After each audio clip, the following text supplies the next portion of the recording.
right. Open Historic Landmarks Commission, September 1st, 2021. We'll start with a roll call. Thank you, commissioners. This is Mary. I'll go ahead and take the roll call, and I'll start with Chair Grumbine. Present. Vice Chair House.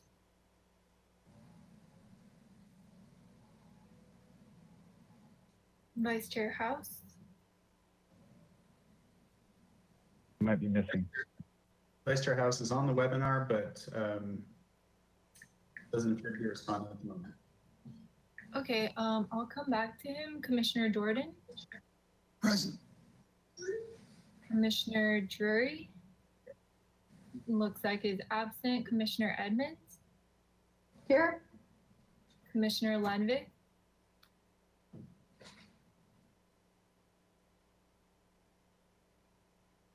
Commissioner Lenvik. Present. Thank you. Commissioner Mahan. Here. Commissioner Manuel. Here. Commissioner Uli. Present. And it looks like Vice Chair House is here. So we have a quorum. Thank you. All right. All right. Let's go first to item A, public comment. Any member of the public may address the commission for up to 2 minutes on any subject within our jurisdiction that is not scheduled on this agenda for public discussion. Okay, thank you, Mr. Chair. And while we wait for hands to raise, I'll just confirm with Mr. Notska if we received any written general correspondence. Thank you, Mr. Hamilton and commissioners. We did receive written correspondence from Ellie Bajer and Sigrid Wright. Thank you. Okay, thank you. And I do see a couple of attendees by webinar, but no hands raised at this time. So back to you, commissioners. All right. Thank you. On to we'll close public comment and on to item B, approval of the minutes of the Historic Landmarks Commission meeting August 18th, 2021. So moved. Second. All right. Vice Chair House moves, Commissioner Uli second. Under discussion, any edits or changes? Mr. Chair, Vice Chair House. the only one I have is on page 9, and it would be comment 7 in the minutes. It says, study stepping back the weep corner of Unit 115. I wonder if that's supposed to be west. That's the closest word I can think of. And would that be the right direction? West, I think that is right. Northeast, no, west. Well, I guess you could consider it the west corner, southwest corner, maybe. Adjacent to the defense wall, or what's that wall called? Outer defense. Outer defense, yeah. Adjacent to the outer defense wall. Yeah, there we go. I just thought, Mr. Chair, I just thought it was an arcane architectural term. Yes, I wish it's the I weak could tell you corner. It's like the Wailing Wall or the weak corner. No, the weeping, yeah. I'm sorry I'm late. Here I am, however. This is Commissioner All right, Drury. welcome, Commissioner Drury. Thank you, sir. All Mr. right. Chair. Yes, Chair? Commissioner Mahan. Yeah, on the same page, page 9, in the action, I see the vote is 6-0-0, but Lenvik, Drury, and Edmonds were absent. Shouldn't it be 6-0-0-0? Or 603. I think we should have 3 zeros. No, because 4 against and abstain. But if they're absent, I don't know if it counts as abstention. So what are you saying? You're saying add more zeros? Actually, yeah, Mr. Hamilton, if you could weigh in on He's the man that would know. on the zeros. Sure. Thank you, Mr. Chair and Commissioners. We don't document the absences as one of the numbers counted in the vote. So the vote is shown correctly as 6 voting yes, 0 abstention, 0 no's, and 0 abstentions. Okay, thank you. Thank you. Okay, other edits? All right, in that case, let's have a roll call vote for the minutes, for approving the minutes. All right, thank you. I'll start Commissioner Jordan. And Mr. Yes. Chair, Mr. Chair, just as a matter of record, I'm okay with the edits as the seconder. Oh, yes, sorry. Not that your second vote doesn't count. And I guess with the, well, I guess the edits were made by the firster, so. Okay.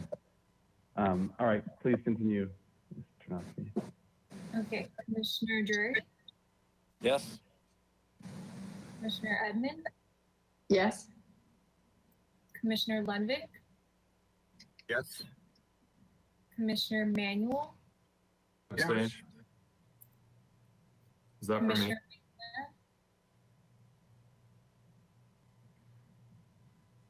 Sorry, can you say that again, Ms. Tarnowski? Commissioner Mahan, Commissioner Mann? Yes. thank you. Commissioner Uli, Yes.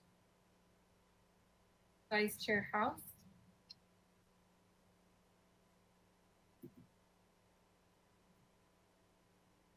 Vice Chair House.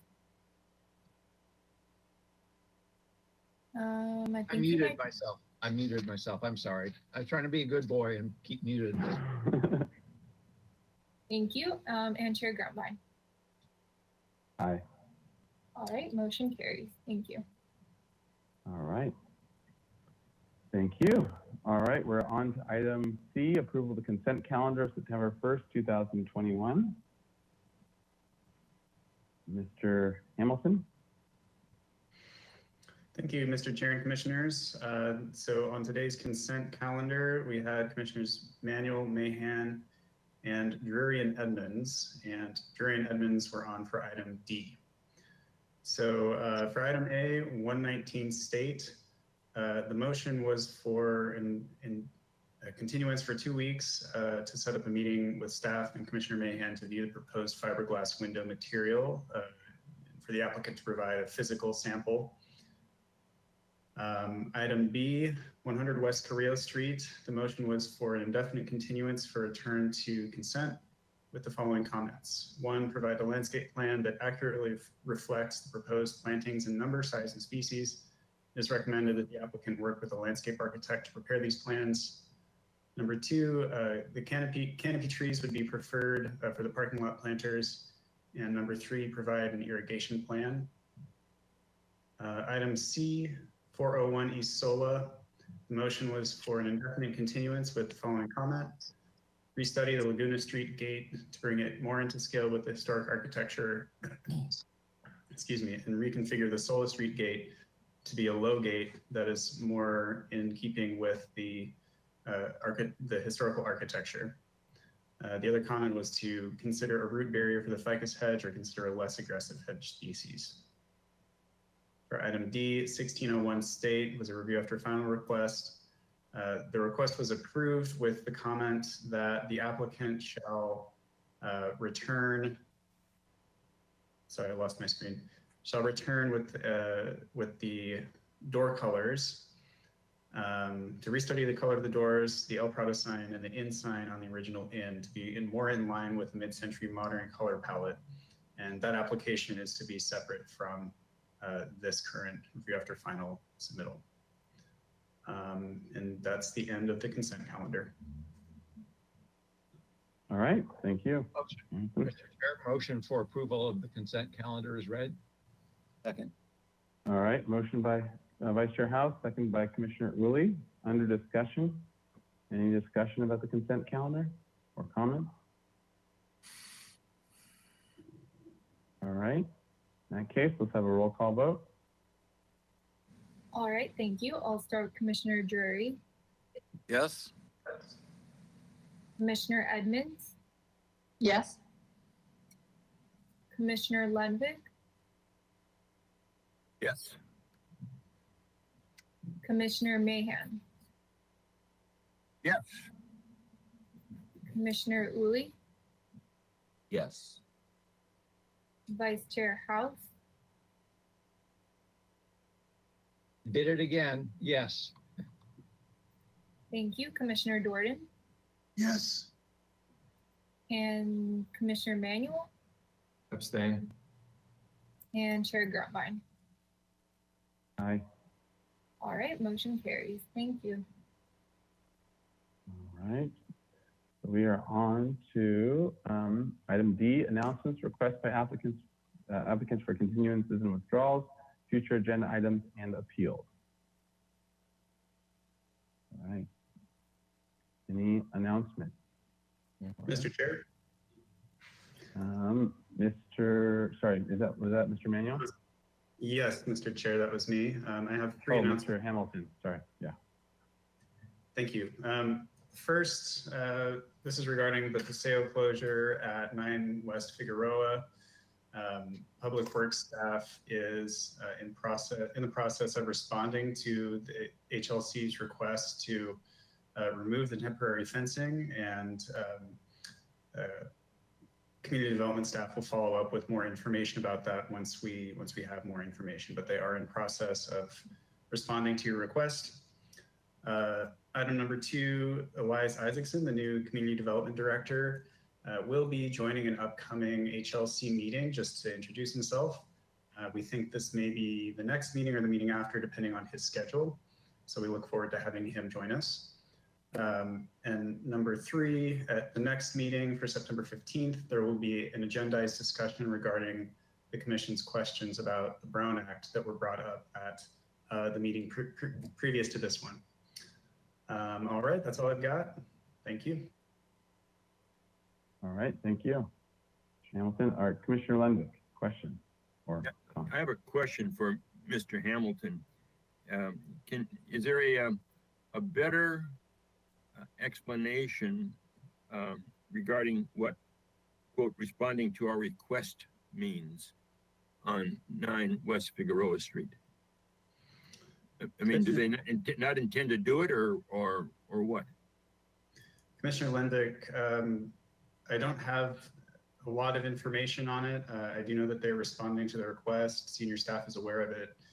My understanding is that it's not a very simple, proposal to simply remove the fencing for various reasons, but I don't know much more than that, and we will update you when we have more information. Could you update us at the next meeting as well? Sure. Yes, we will update you whether we have more information or not. I hope to have more information by the next meeting. All right, thank you. Other questions, comments? Mr. Chair, Yes, Commissioner Drury. I have to leave the meeting at 5:55. Ooh, gosh, you're pushing Mom's dinner to later then. That's right, to 6:02. Either that or you're making something easy. Yeah, right. Thank you. And actually, speaking of which, I have an announcement as well. I've got to leave at 5:30.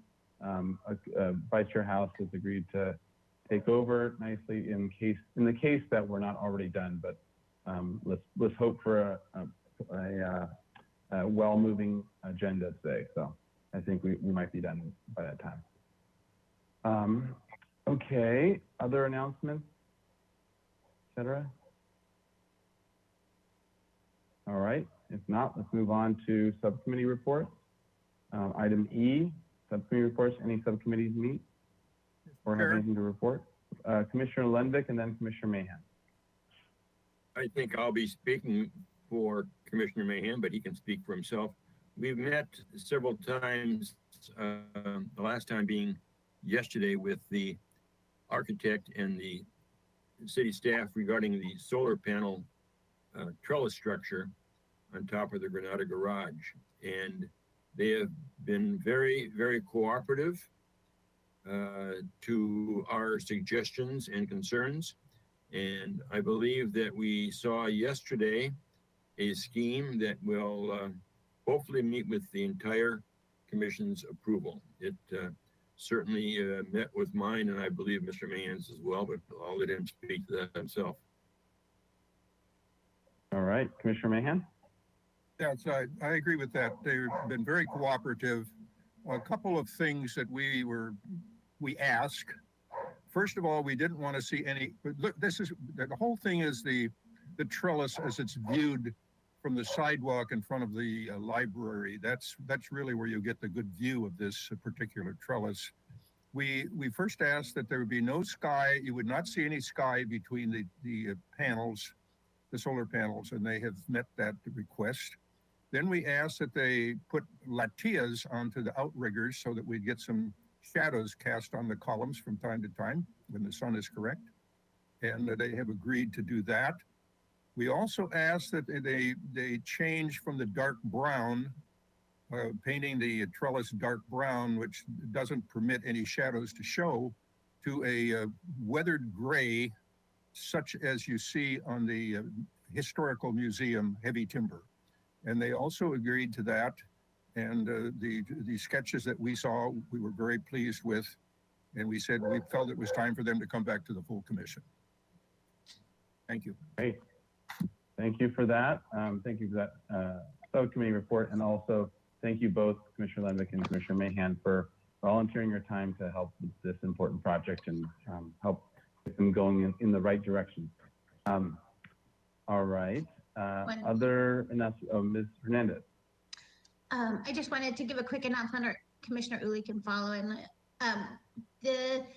Some of the members of the designation subcommittee are going to meet some members of the Bungalow Haven Historic District and walk the boundaries of the proposed district and start working on the process for designation. But getting out on the street and walking the boundaries is our first step. We're doing that on September 13th at 10 a.m.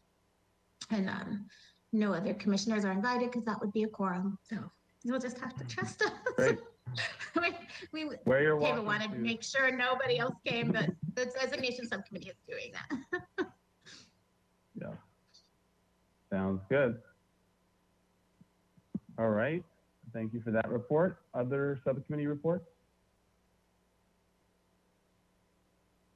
All right. In that case, let's move on from general business to item number 1. So this is 1129 Olive Street. This is an archaeology report. The site is developed with an existing duplex and one-car garage. The project includes demolition of an existing one-car garage and construction of a new two-car garage with a roof deck on top. An interior remodel to convert some of the square footage of Unit B to an artist studio for Unit A. Additional site work, such as new stairs and accompanying walls, are proposed. The proposed garage and roof deck would be located within the front and interior setback. New stairs and walls would be located in the front setback. Staff hearing officer review of a front and interior setback zoning modification is required to allow the setback encroachment. Additionally, an open yard zoning modification is required to allow the open yard to be located on the proposed roof deck. We're requesting acceptance of the Phase 1 archaeological report prepared by Provenience Group, Inc. All right. So with that, do we have a member of the project team or the archaeologist, Mr. Hamilton, or more notes from Mr. Hamilton?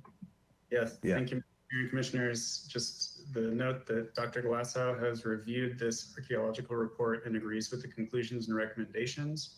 I believe we have Carl Cross, a member of the applicant team, to answer any questions you may have.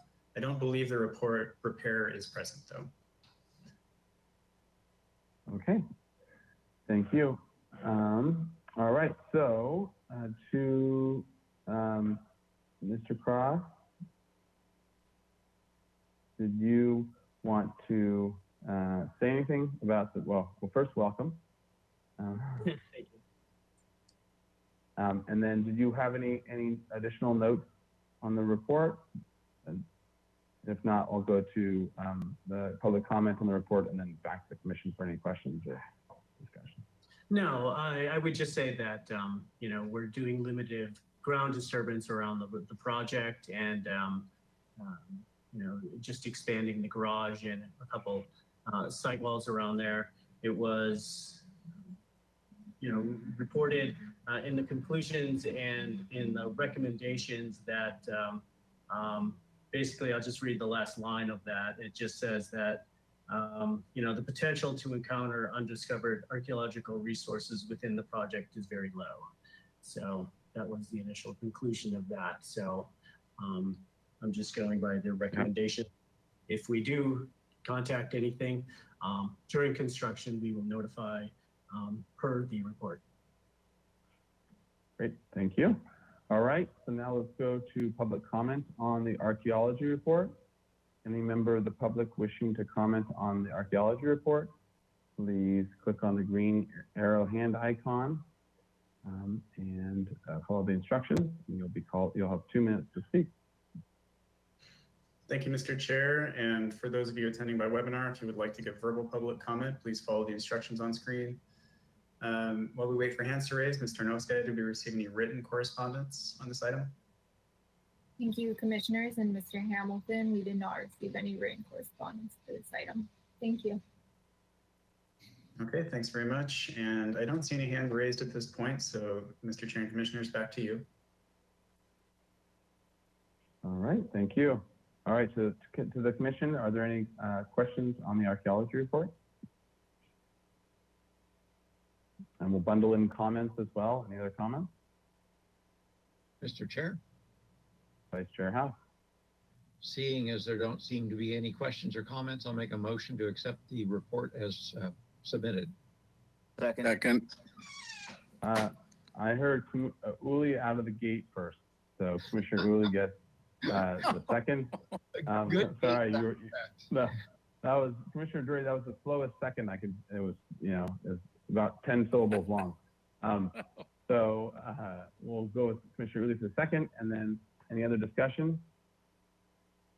All right, we'll have a roll call vote, please. All right, thank you. I'll start with Commissioner Yes. Commissioner Mahan, Yes. Commissioner Lenvik, Yes.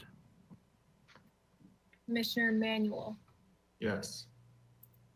Commissioner Uli, Yes. Vice Chair House, Yes. Commissioner Jordan, Yes. Yes. Commissioner Drury, Yes. and Chair Grumbine. Aye. All right, motion carries. Thank you. All right, thank you.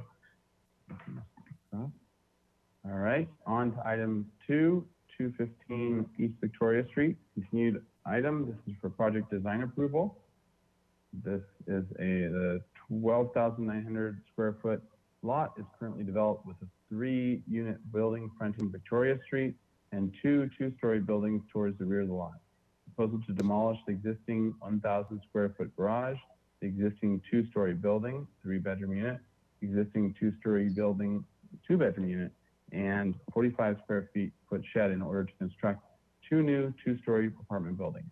The 3 existing units in the front building are proposed to remain. The 8-unit project will be developed under the average unit size density incentive program. The residential unit mix will include 4 1-bedroom units and 2 2-bedroom units with an average unit size of 969 square feet. Minor improvements are proposed in the front of the building, including a removal of the existing stair from the existing stair from the side yard and reconfiguring the stair located at the front yard. The existing driveway and parking areas will remain with new paving and new landscaping throughout the site. Project design approval is requested. Project compatibility findings are required. Project was last reviewed October 28, 2020. Right. And with that, Mr. Hamilton, maybe we'll get comments from you and then we'll read through our previous comments. Thank you, Mr. Chair. Just briefly to help guide your review here. The project has been redesigned to avoid the modifications that are mentioned in the minutes that are on screen. So no modifications are proposed, and the project doesn't require any additional discretionary approvals. And I wanted to just address one question that might come up, which is that about parking.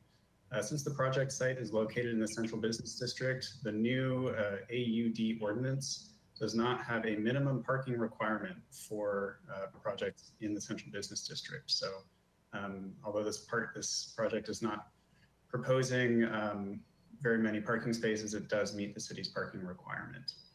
I think that's all I've got. So I will turn it over to you if you want to go over the minutes. Okay, great. Well, first of all, welcome to the applicant team. And we'll go through the minutes and try to add comment and clarify, Mr. Hamilton, maybe as well, in comments that, as you mentioned, might not apply anymore, just so we're all clear. And then you'll have 15 minutes to go through your design, and please make sure to address all the comments that are on here, as well as, or all the comments on here that apply, as well as any new changes that you've done since the last time we've seen it. All right, so this is the motion was to continue to the staff hearing officer or return to the full commission with the following comments. The open yard modification is aesthetically acceptable. That was 1. 2, the commission finds that the project compatibility analysis criteria generally have been met as follows. A, the project fully complies with all applicable city charter and municipal code requirements. Project design is consistent with the design guidelines applicable to this location within the city. B, the design of the project is compatible with desirable architecture qualities and characteristics that are distinctive of Santa Barbara and of the particular neighborhood surrounding the project. C, the size, mass, bulk, height, and scale of the project are appropriate for its location and neighborhood. D, the design of the project is appropriately sensitive to adjacent landmarks or other nearby designated historic resources. E, the design of the project responds appropriately to establish scenic public vistas. F, the project includes an appropriate amount of open space and landscaping. 3, the project is ready for project design approval at the next HLC review. 4, if the scuppers are serving as overflows, the sky should not be visible through them. The 5, thicken the walls between arches to a minimum of 14 inches. 6, consider corbels rather than a molding on the second floor gables. The motion was by Mahan, second by House. It was 501. Edmonds abstained.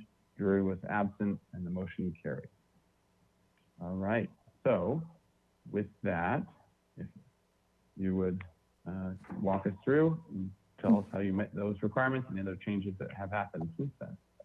Mr. Chair, before we move forward, do we want to let Mr. or Commissioner Mahan know that his camera is on? Oh, yeah. That's true. Commissioner Mahan? Hello, Commissioner Mahan? Okay, perfect. There's Sorry. Great. Thank you. Good point. Okay, and so with that, you have 15 minutes as well. You don't have to use it all, but you have it if you need it. All right, so why don't you take us through the plan? Thank you, Chair Grumbine and commissioners. It's been a while since we've seen you, but there have been a few developments with the property. We don't have them terribly drastic, but we'll just run down the list. First of all, it was determined by the city that no yard modification was required. So we were thankfully relieved of that requirement from the city itself. And that was affecting the front yard space for one of the existing units in the front building. And then skipping down to number 3 and 4. 3 is what we're applying for, of course, today. Number 4, the scuppers as overflows. Yes, we will definitely take that into account. We're working through the details now, and we assure you that those details will handle that requirement on final approval when we get all those details for the project together. Number 5, we have done indeed made an effort to thicken the walls at the edges of arches to 14 or more, and they're 18. So we understand and thank the commission for that recommendation. And then the only item here, next, we've chosen to stick with the scallop detail for a couple of reasons.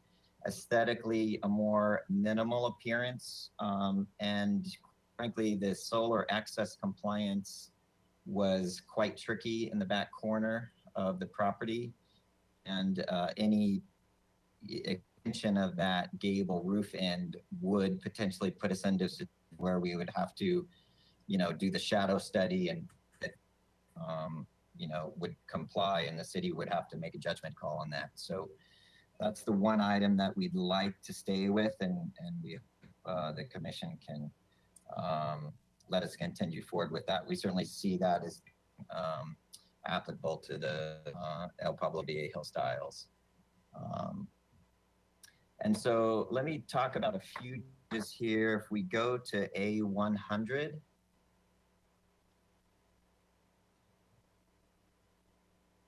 so we'll see the existing demo site plan with the buildings in the rear that are to be demolished. The front building on the top drawing remains. And if we look at, zoom in on the site plan drawing them next.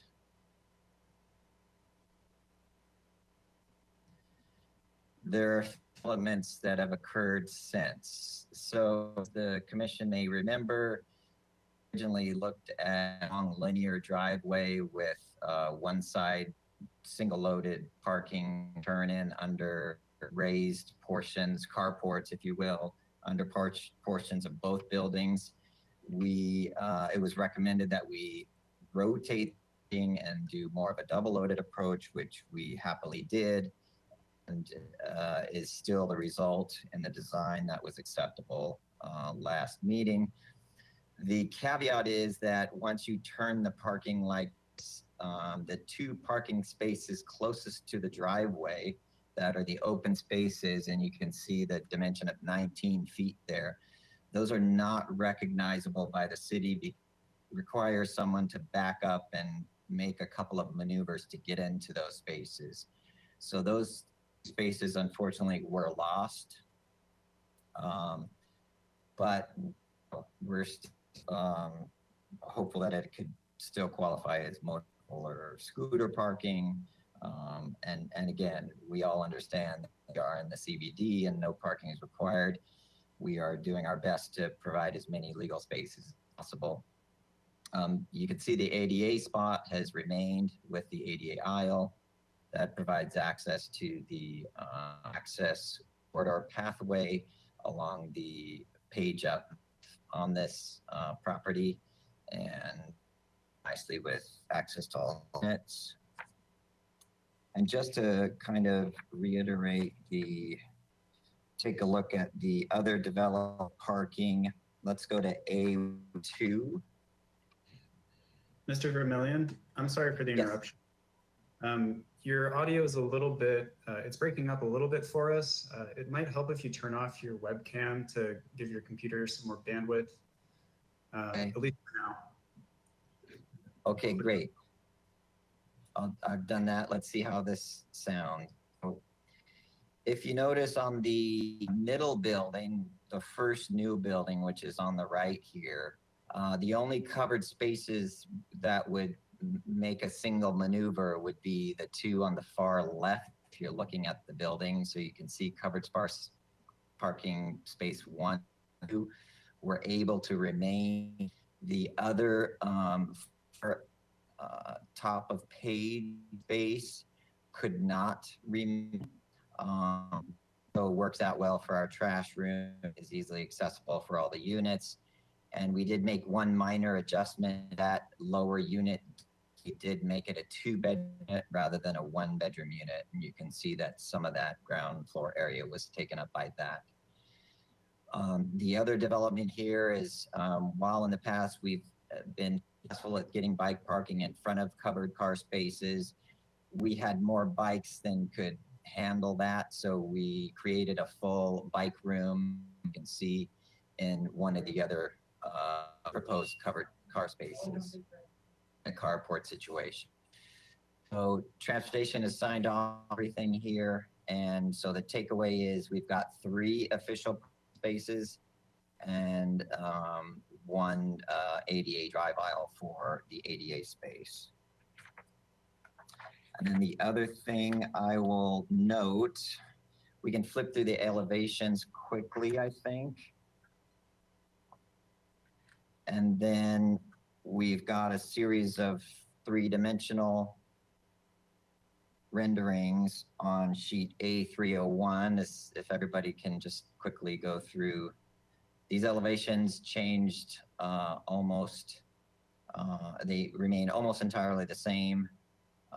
You can see there is a thickened edge at most of the arches. All of the arches are at least 14.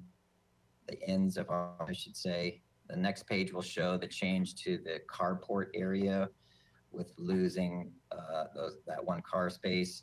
So you can see we've got a garage arch on the left of the elevation 1.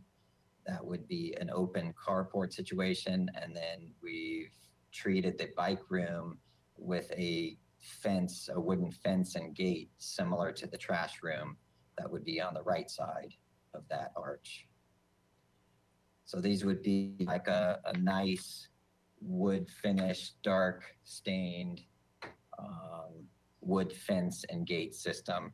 Would provide some security for and an enclosure for the trash cans as is required, of course, by the city. And then, so if we go to A301, you'll see a series of 3-dimensional renderings of the entire site. The landscaping isn't completely up to speed yet, but it certainly gives you a feel for the mass and the courtyard space that is created between the two buildings. And I believe we should have Greg Mendonça, the landscape architect, on hand here to speak a little bit further about the initial landscape concept plan, which would be on sheet PL. Yes, this is Greg Mendonça. So I'm going to give you the 7 minutes here, Greg, to go through anything and finish up if we need to after that. Yeah, what you see here is our preliminary landscape plan. There it is.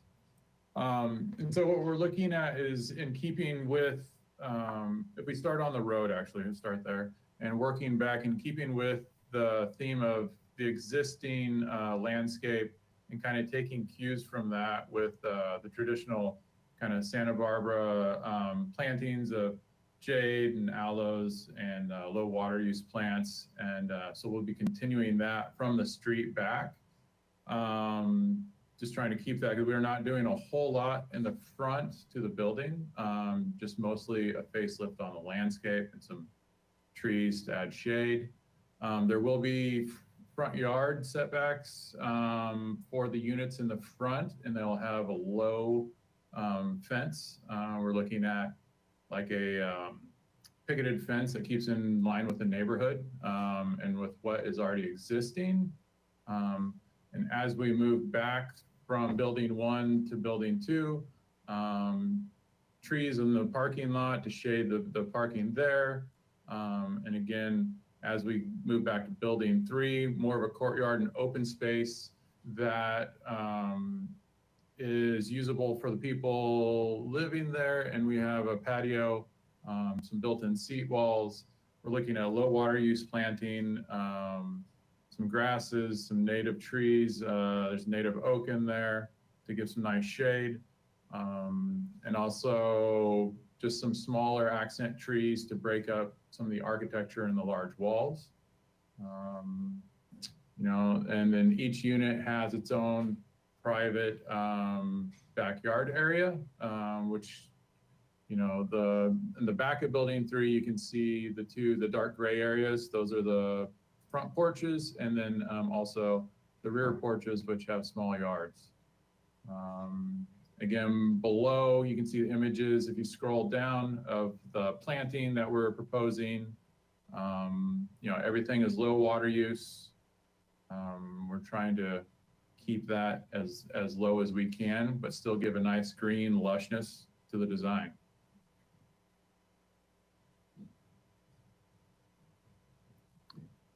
All right. Sum up by saying Greg's plan still shows those couple of car spaces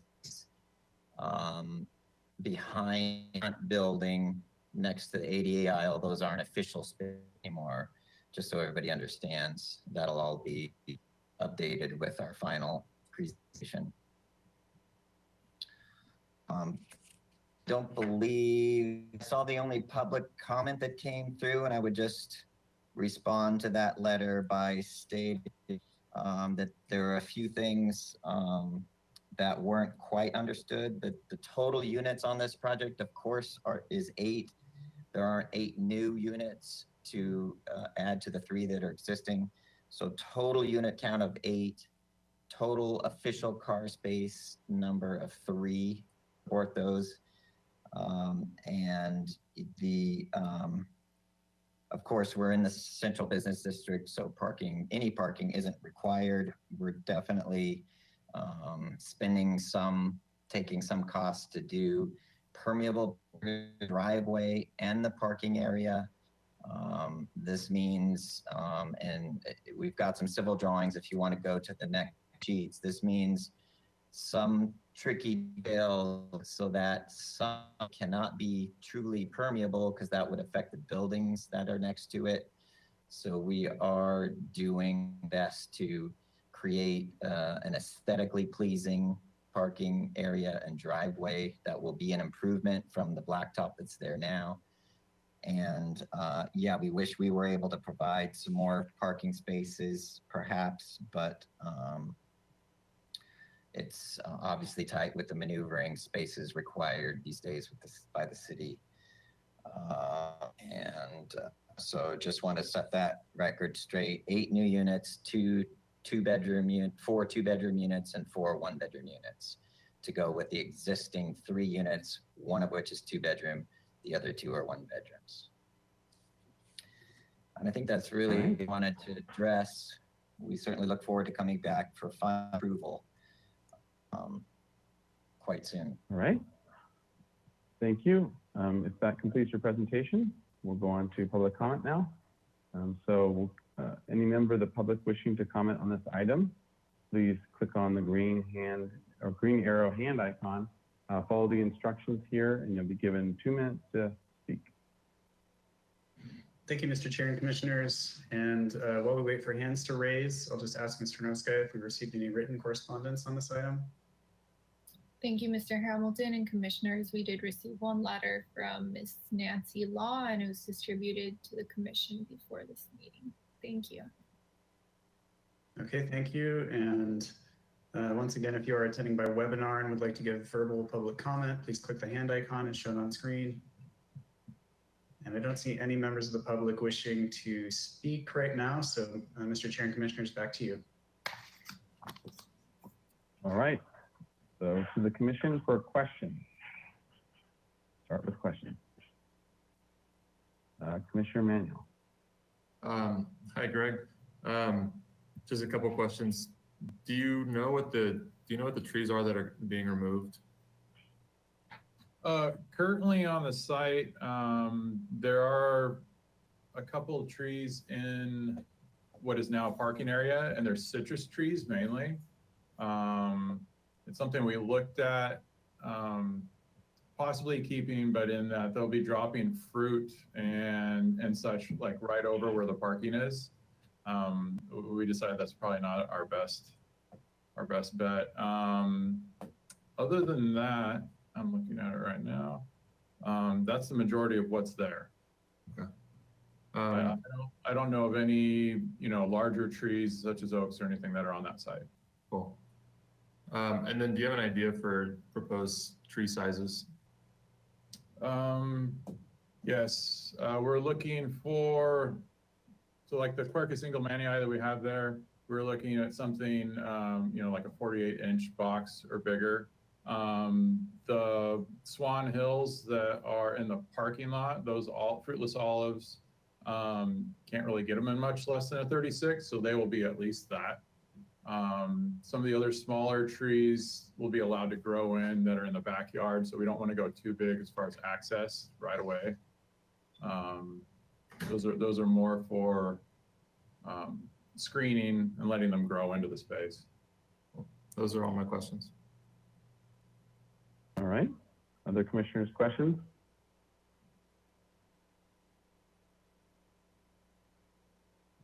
I had a question. If we can go to landscape, or just scroll down, maybe actually it's on this. So I think the permeable pavers. I just wanted to see what was being proposed. Okay. And are you showing that in pattern anywhere, or where is that going? If you scroll back up, So that's intent of kind of like the layout of the long pavers. And we're proposing to replace the existing AC driveway and parking with permeable pavers. And again, that's part of our civil package to meet the required stormwater calcs. Gotcha. Okay. Thank you. And I think that was it for my questions. Any other questions?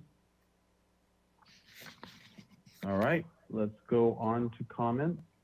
So Chair? this is Mr. here Chair, for design review. Yes, Commissioner Mahan.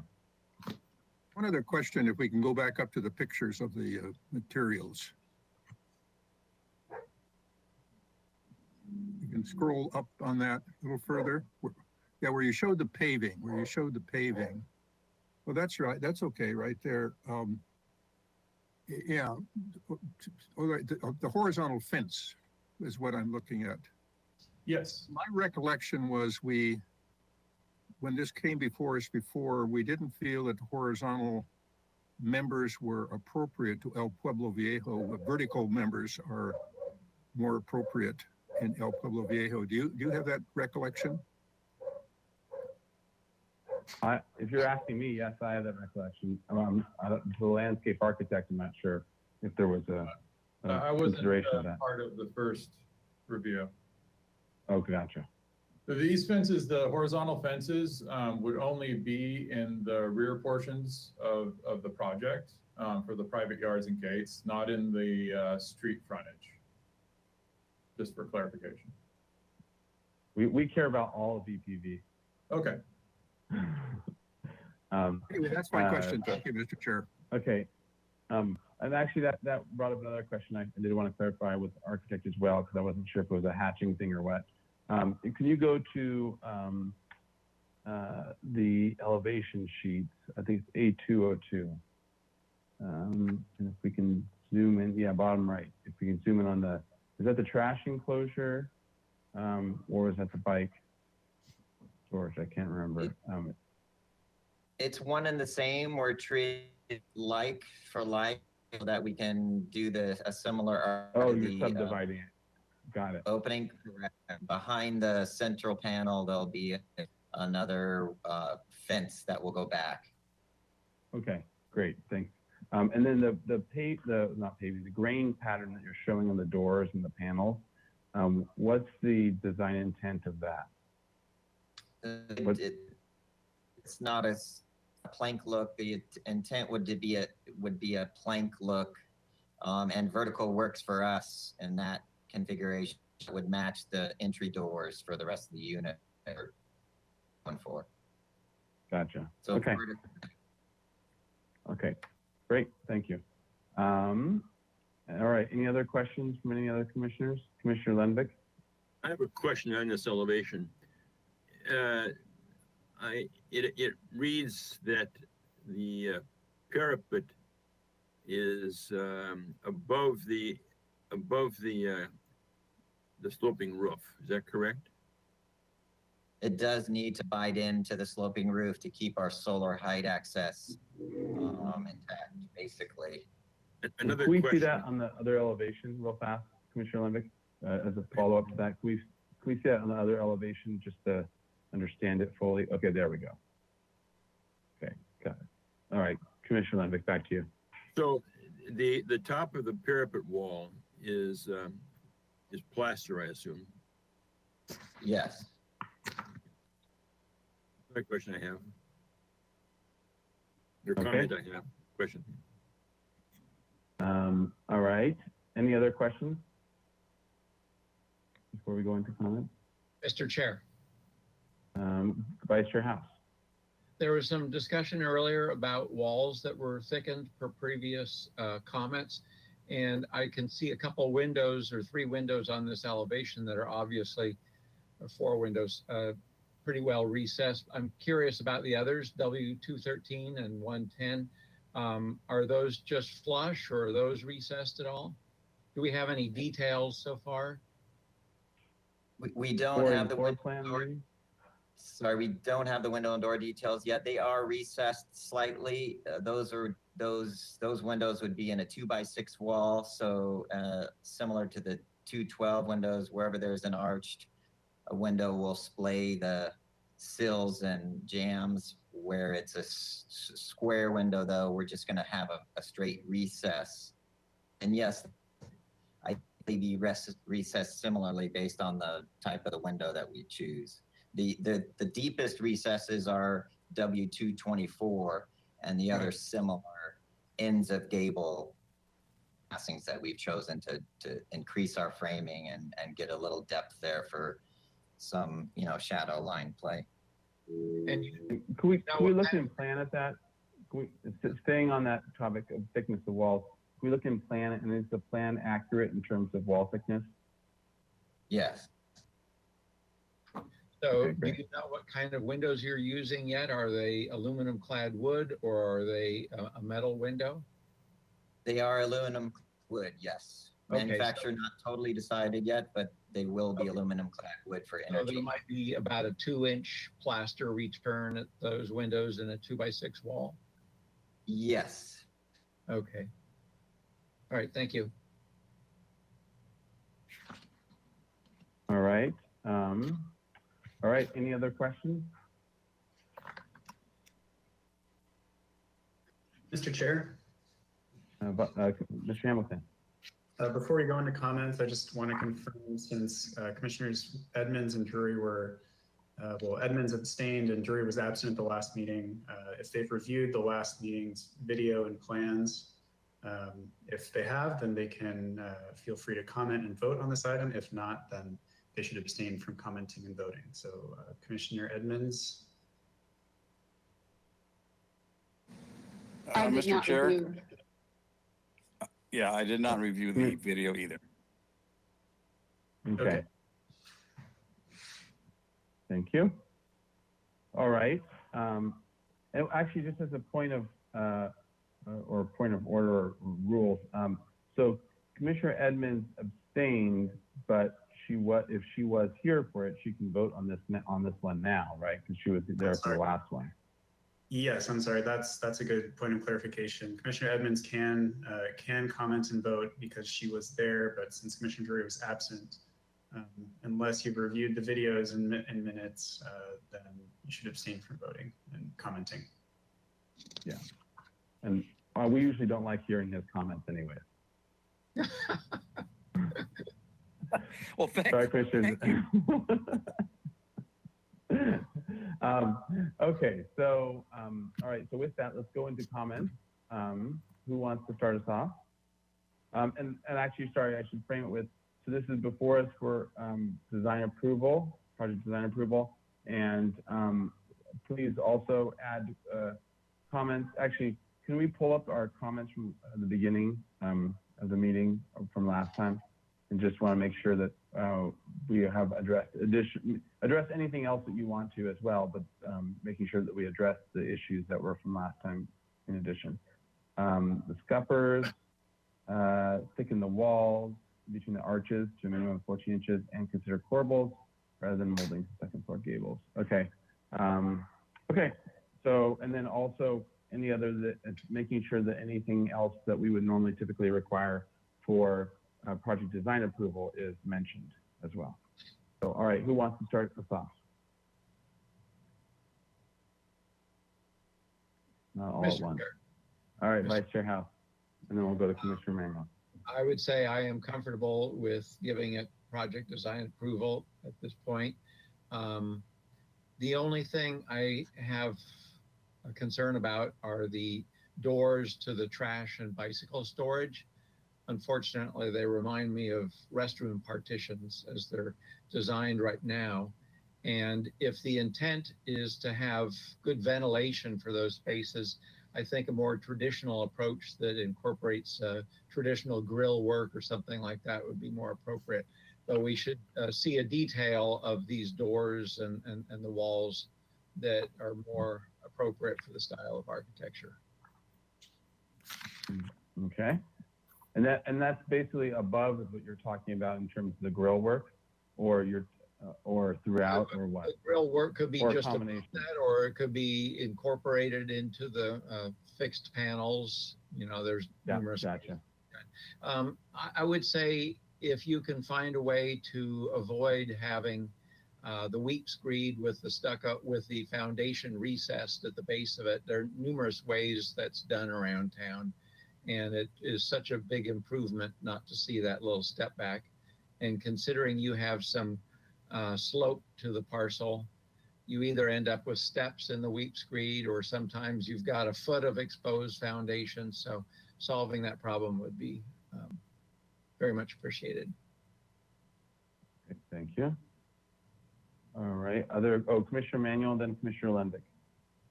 I wasn't a commissioner whenever this first went through, but I did review the tape. And I'll just speak on the landscape. I think it's a really, really good landscape plan.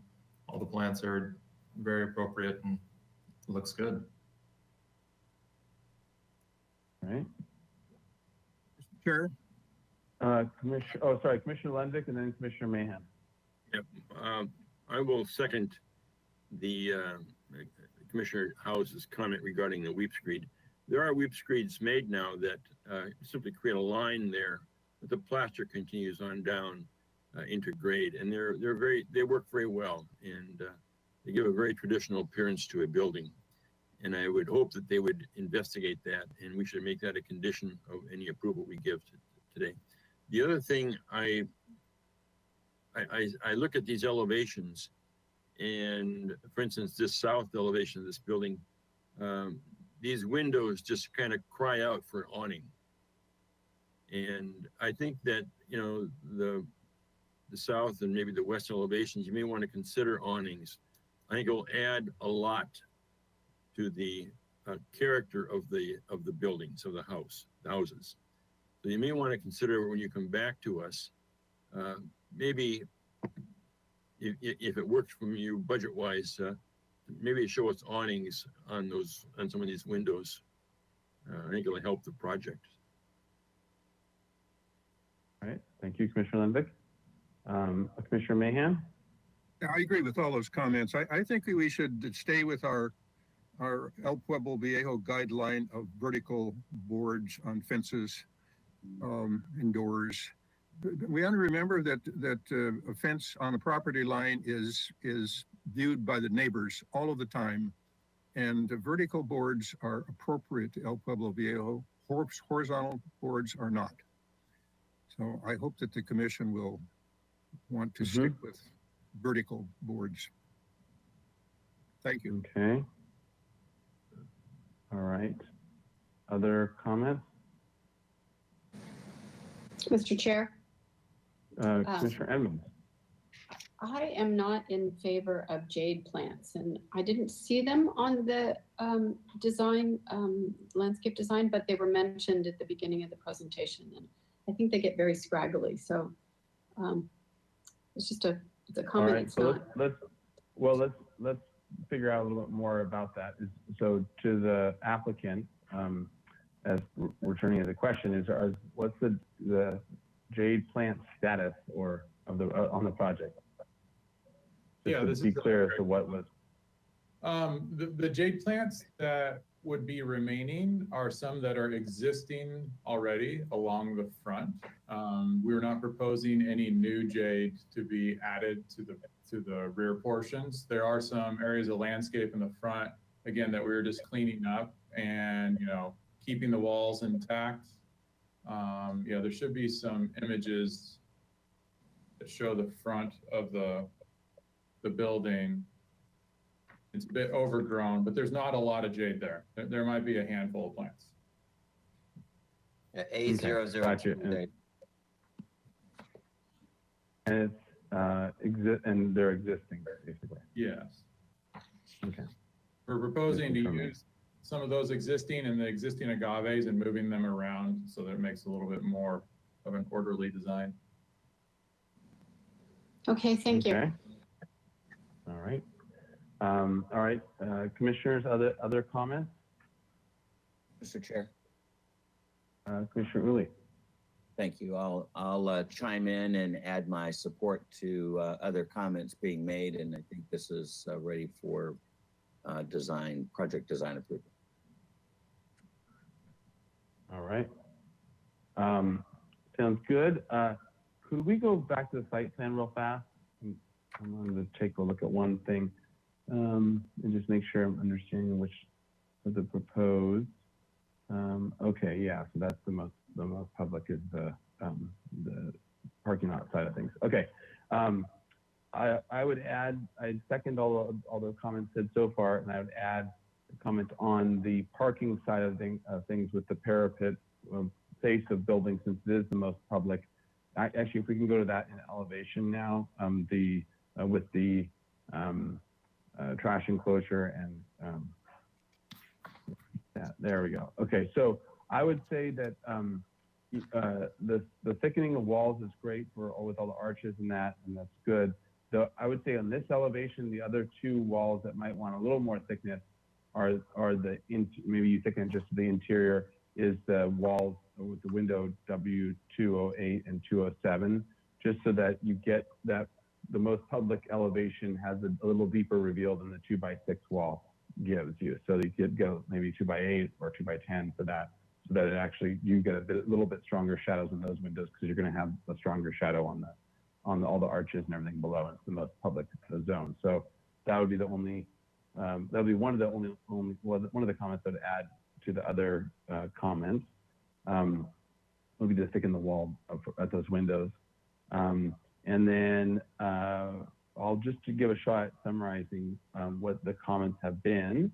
Actually, I would say I'd add one more comment. The permeable pavers proposed perhaps they should look at a little more traditional in terms of the proportion, and so looking at a little more traditional paper would be. I know that it's permeable, so they're not as easy to find that perfectly matched traditional Pueblo Viejo, but I think that the color might be okay, but that the proportion and size needs to adjust to an EPV traditional form. And then actually, since we're on this, when I like Commissioner House's or Vice Chair House's comment about the grill. When you zoom in, you see the dividing wall between the bike and the trash enclosure. You can see it poking up, and that would be a great time to also disguise that divider wall via the grill to kind of hide that line. You can see it poking up above the door. I don't know if you can. There we go. Zoom out. Yeah, that line is poking up beyond the divider wall, so you will see it poke up. So if you can visually screen that as part of the grill work, I think that would be good. So the other comments were to use vertical wood planks at the doors, and all wood to be vertically oriented in plank form. For permeable pavers, as mentioned, to be more EPV in size and shape, EPV appropriate. The doors on the trash enclosure, trash and bike enclosure to be screened using a traditional screening, whether that's in wood or iron or something, so that they can vent, but in a more traditional way, and also to hide the center divider between the two, between the bike and the trash enclosure. The weep screed on the base of the building is to be filled in the traditional manner below the wall below the weep screed, and to in a manner that continues the wall down. In the details, the landscape design is all in all very good and acceptable. The south elevation, and so I think this is it. Yeah, south elevation. The south elevation, the windows. The windows. Oh, I can't see the numbers yet. We can probably call them out officially.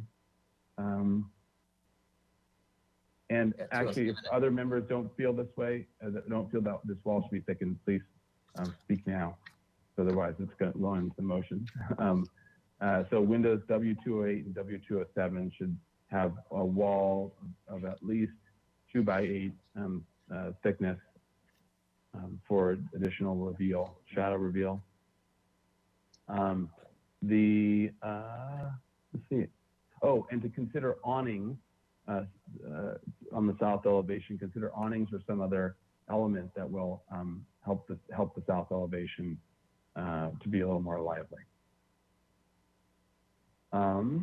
Any other things I missed? Issues? All right. So is someone ready to make a design approval motion with those comments? Oh, I guess I'll make a motion for project design approval. Second. All right. With those comments? So now Yes. I get to read the project compatibility findings. Yep. Just to confirm, Commissioner House, with those comments that were just read, right? Exactly. Okay, great. All right, take it Okay. away. Compatibility findings, this project is compatible, consistent with the design guidelines applicable to the location of the project. It's compatible with the architectural character of the city and the neighborhood. The size, mass, bulk, height, and scale are appropriate. Slide 2, please. I don't believe it's an issue of adjacent landmarks and sensitivity there too. Public views of the ocean and mountains, I don't believe are affected. And the use of open space and landscaping is appropriate. All right. And the seconder agrees with those? Yes, I do. All right. Under discussion, any discussion? All right, let's have a roll call vote. All right, thank you. I'll go ahead and start with Commissioner Lundvik. What was the first name? Lundvik, Benedict is yes. thank you. Commissioner Mahan, Yes. Commissioner Uli, Yes. Vice Chair House, Yes. Commissioner Gordon, Yes. Commissioner Manuel, Yes. Commissioner Dury, Abstain? Commissioner Edmonds, Yes. and Chair Grumbine. Aye. All right, motion carries. Thank you. All right, thank you. Oh, and this decision is appealable to City Council within 10 calendar days. All right, Thank you, Commission. thank you. Thank you. All right, so we are on to item 3. This is 410 State Street. Oh, and actually, let's see. Timing wise, we're good to continue, right? 2:45. Yep, we're 5 minutes early. Doing good. All right, so we're on to, or is the applicant here? Are we ready to go on to this item? Yep. All right. Yes. Okay, great. So let's get started. Item 3 is 410 State Street, 27 East Gutierrez, 409 Anacapa Street. This is a continued item in progress review. This is a proposal to merge 3 parcels located at 410 State Street, 27 East Gutierrez, 409 Anacapa to create a 59,000 square foot lot. The proposed development involves construction of 78 rental units, 42 studios, 18 one-bedrooms, and 18 two-bedrooms, averaging approximately 670 square feet per unit in a new 4-story building on the existing parking lot located at 27 East Gutierrez Street using the city's average unit size density incentive program. The building would be approximately 90,000 square feet, including approximately 25,000 square foot ground floor consisting of a parking garage, commercial space, residential lobby, trash enclosure, and bicycle parking. And the proposal includes 89 parking spaces and a combination of surface parking spaces and parking lifts. Planning Commission granted the community benefit project exceptions to height limitations. And this is an in-progress review. It's requested for revisions to the bike room, trash room, secondary garage, second floor balcony railings, and rooftop mechanical equipment layout. Exterior finish changes are also proposed for the existing building at 409 Anacapa Street. No final appealable action will be taken at this hearing. Project was last reviewed January 20th, 2021, when it received project design approval. All right. Commissioner Emanuel.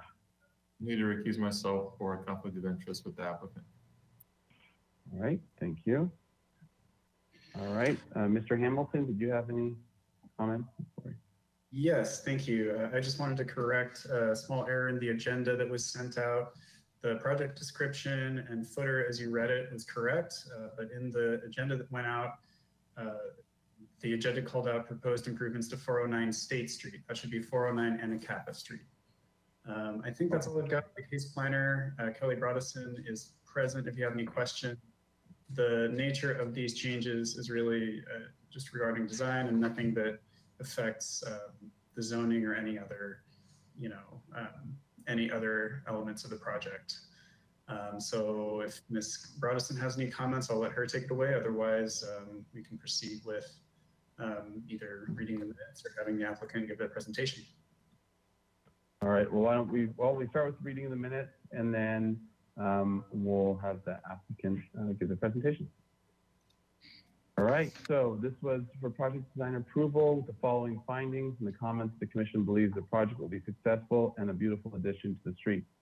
The commission finds that the compatibility analysis criteria generally have been met as follows. The project fully complies with all applicable city charter and municipal code requirements. The project design is consistent with the design guidelines applicable to this location of the city. The design of the project is compatible with desirable architectural qualities and characteristics that are distinctive of Santa Barbara and of the particular neighborhood surrounding the project, and there are a number of buildings close by that are of similar scale. C, the size, mass, bulk, height, and scale of the project are appropriate for its location and neighborhood, as downtown Santa Barbara has a number of tall buildings, so the project is compatible with existing buildings. D, the design of the project is appropriately sensitive to adjacent landmarks or other nearby designated historic structures or historic resources. The design of the project responds appropriately to established scenic public vistas.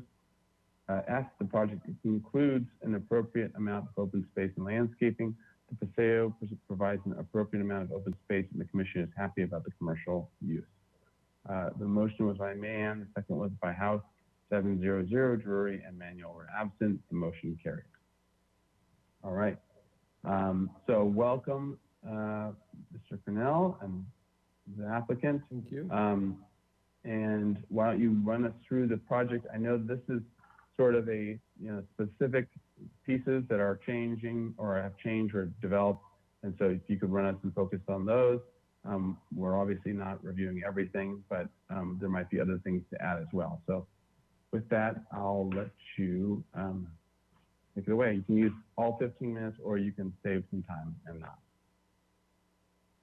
Okay, thank you, Mr. Chair. With me today is Sean Ridenour. Sean is with Eris, who is our partner on this in the same way that they are on the El Prado, which by the way was just at the consent calendar. And I'm going to let Sean, since Sean knows the sheet numbers and things better than I do, I'm going to have him direct you to the specific items that have changed. I realized it probably may be helpful for us to pull up the PDA drawings, but let's see how it goes and see if there's any issues as we go through this, and hopefully we can peruse the details and in the 7 months since we've been in front of you, there's been a lot of work that's been done. So Sean, you're there. I'll let you sort of take us through the big changes and refinements.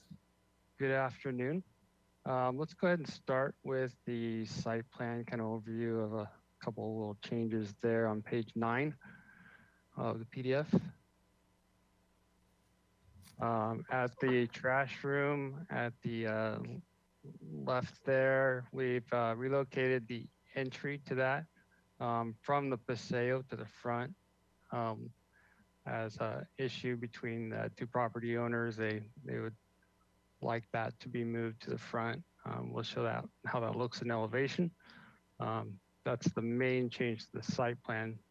So we could jump forward to elevations, page 18.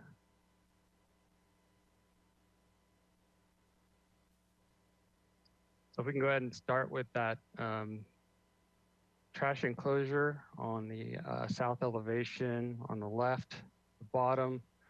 We're gonna have just solid doors there. And then providing ventilation with a decorative mesh facing there, and one also facing the Paseo, but we'll get to that elevation, similar detailing.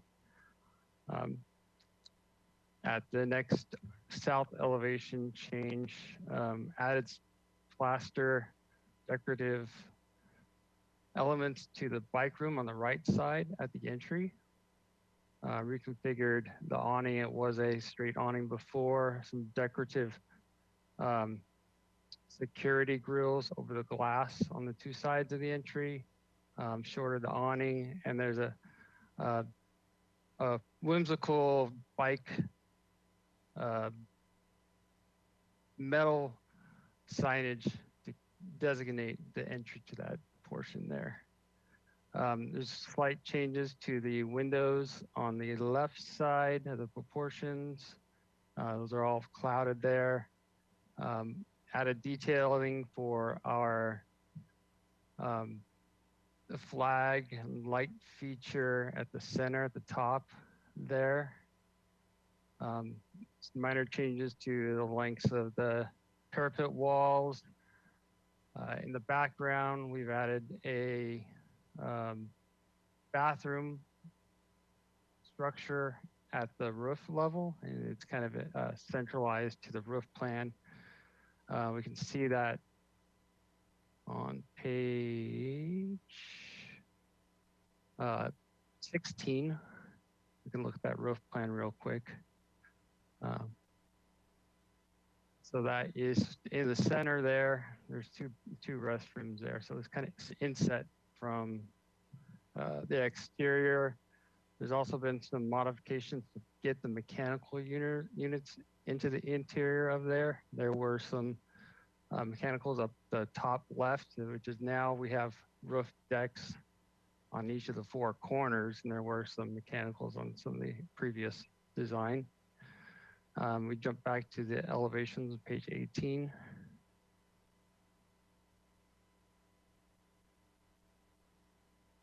And we can While move we're forward. getting there, Sean, I wanted to mention on the roof, Sean, on the roof plan, I just wanted to mention that we went through a lot of different iterations on that and, you know, exiting issues and mechanical, but I think in the long run, it really has. We can go back and see the landscape plan a little bit later, but I think it's really been improved and refined. We have a couple of fireplaces up there and are excited about what this space is going to be for the residents. Yes. Next elevation, the east elevation. We removed, there were some windows on the corner on the left there. We felt it was a bit crowded when you look at that, and we've got some perspectives to follow up on. The trellis was reoriented and turned 90 degrees, so it's longer on this east elevation than rather than the south. You can see the two restrooms featured in the middle there. The railings at the bottom there next to the Reed's appliances at 409 and a Kappa, change those to solid just because we're going to be raising that wall against there for fire protection. Continue to the next sheet.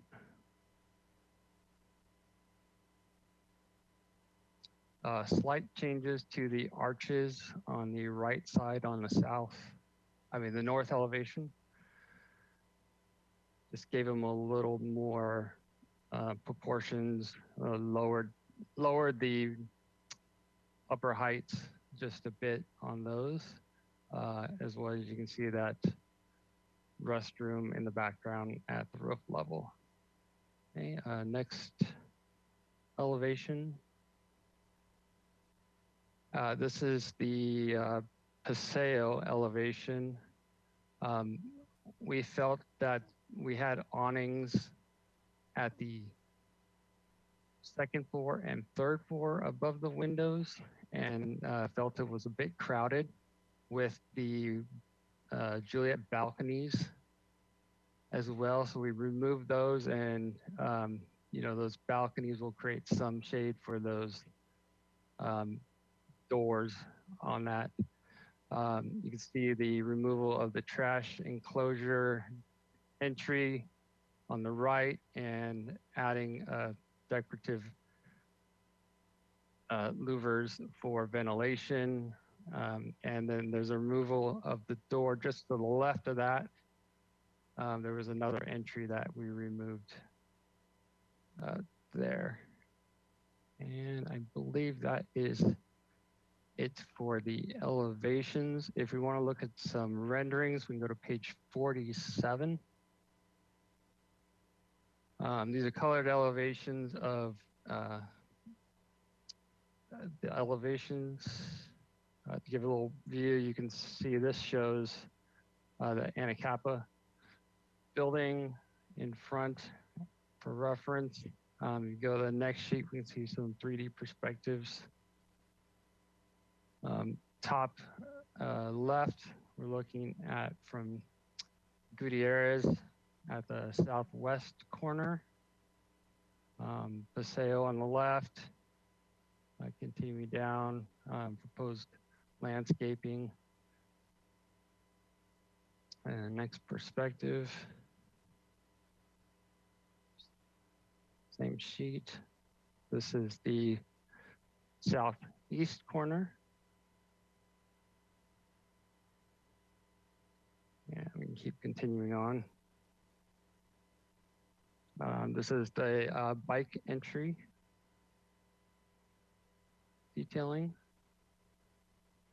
And this is the entry from Anacapa into the parking garage, the proposed parking stalls there, and added landscape to the Reed's appliance on the left there. Closer view of the Paseo.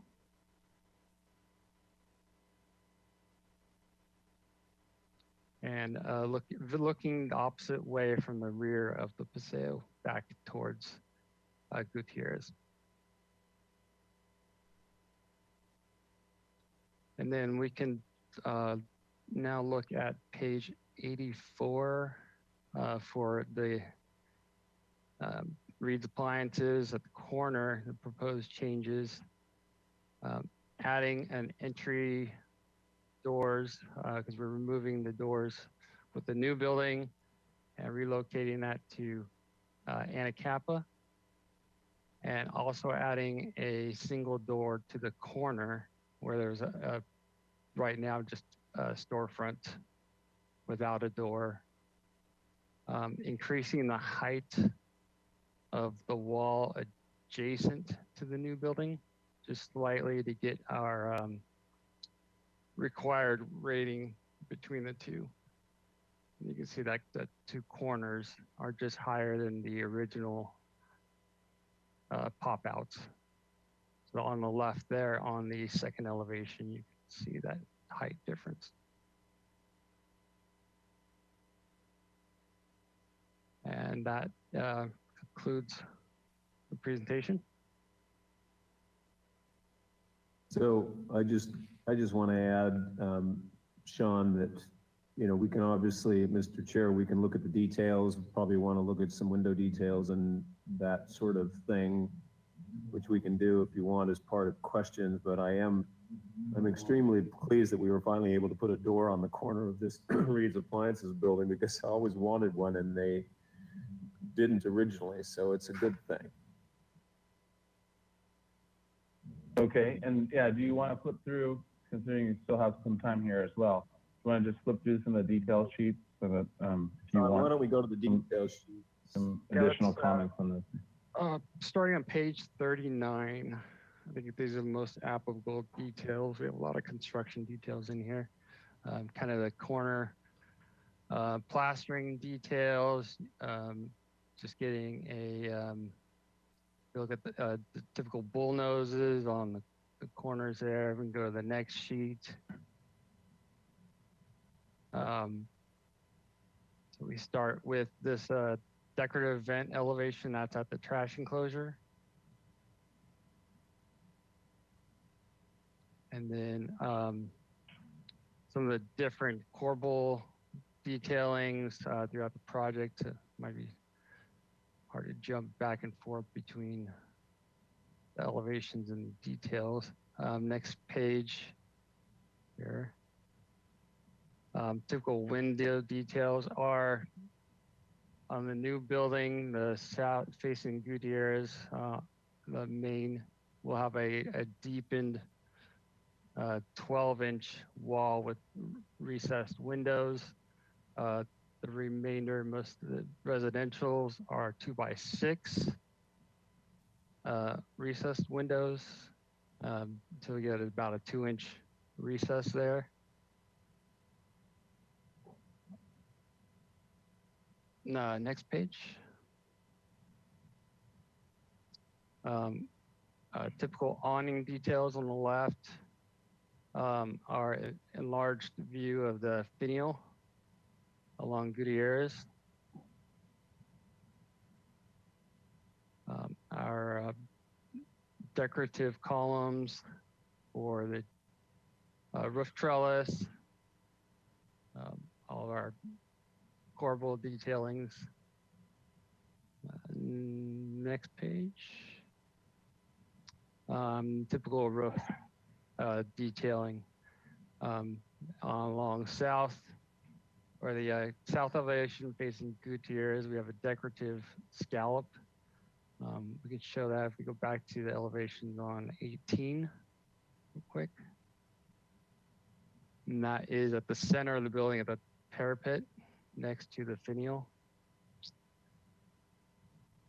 You get the scalloping detail there. We do have a deepened at the middle of the building along the front there as well. A deepened overhang there to create some more shadow at the roof line. Let's see, let's jump back to the roof details. Page, probably got 40. Yeah, here we go. So here's our F2. That is the extended rafter tails at the middle of the building there. And then we have above that a typical rafter for the remainder of the higher roofs that we have. Our typical eaves and roof tile scallops. So that should be, no, let's see, let's go to the next page. I think there might be a couple more. No, those are typical, parapet top treatments and roof details. So if you have any particular questions, feel free to send them our way. All right. Okay, so does that complete your presentation? Yes. Good timing, Sean. All right, nice. We have 16 seconds to spare. All right, so let's go to public comment. Any member of the public wishing to comment at this time, please click on the green arrow hand icon, follow the instructions, and you'll have 2 minutes to speak. Thank you, Mr. Chair. And if you are attending by webinar, please follow the instructions on screen to give verbal public comment. And while we wait for hands to raise, Ms. Tornum-Skaya, did we receive any written correspondence about this item? Thank you, commissioners, and Mr. Hamilton. No public comment was received for this item. Back to you. Okay, thank you. And I only see a couple of members of the public attending by webinar and no hands raised at this time. So Mr. Chair and commissioners, back to you. All right. Okay, so to the commission for questions. Mr. Chair? Commissioner Drury. Yes, I looked at that, when I looked at that, the south elevation of those elegant elevations. I was struck by how unadorned it seems. I mean, it's properly unadorned, but I also thought to myself, if it's directly south, it's going to get a lot of sun for half of the day. And I wondered why there was no awnings, or were there other ways of blocking the sun from those residences up there? All right, to the applicant. Yes. No, that was to the applicant for response. Awnings. Yeah, awnings. Why no awnings, or why no sun cover? Or what's the sun cover strategy for the south? Well, And actually, it would be I think the southeast facing, but yeah, exactly. We do obviously have those porches which are covered on the left. Our feeling was the balconies were going to provide a certain amount of, the Juliet balconies, a certain amount of sun control. We do have awnings on the commercial, but I think it was the same problem that Sean mentioned on that Paseo elevation. It's very awkward to crowd an awning in under a little balcony, and so I think that's the answer to that. Okay, thank you. all right. I should also Commissioner mention Lembeck. the owner hates. I should also mention the owner hates awnings, by the way. So we've tried to keep them. All right. Because as you know, they are a maintenance issue with buildings like this. It might have to be a Juliet plus Romeo balcony instead of just a Juliet balcony to get that cover. All right, Commissioner Lenvick. That answers the question I had, but you have an elevation where you do have awnings. Which elevation was that? That was the west elevation? Basically The west. West, that's correct.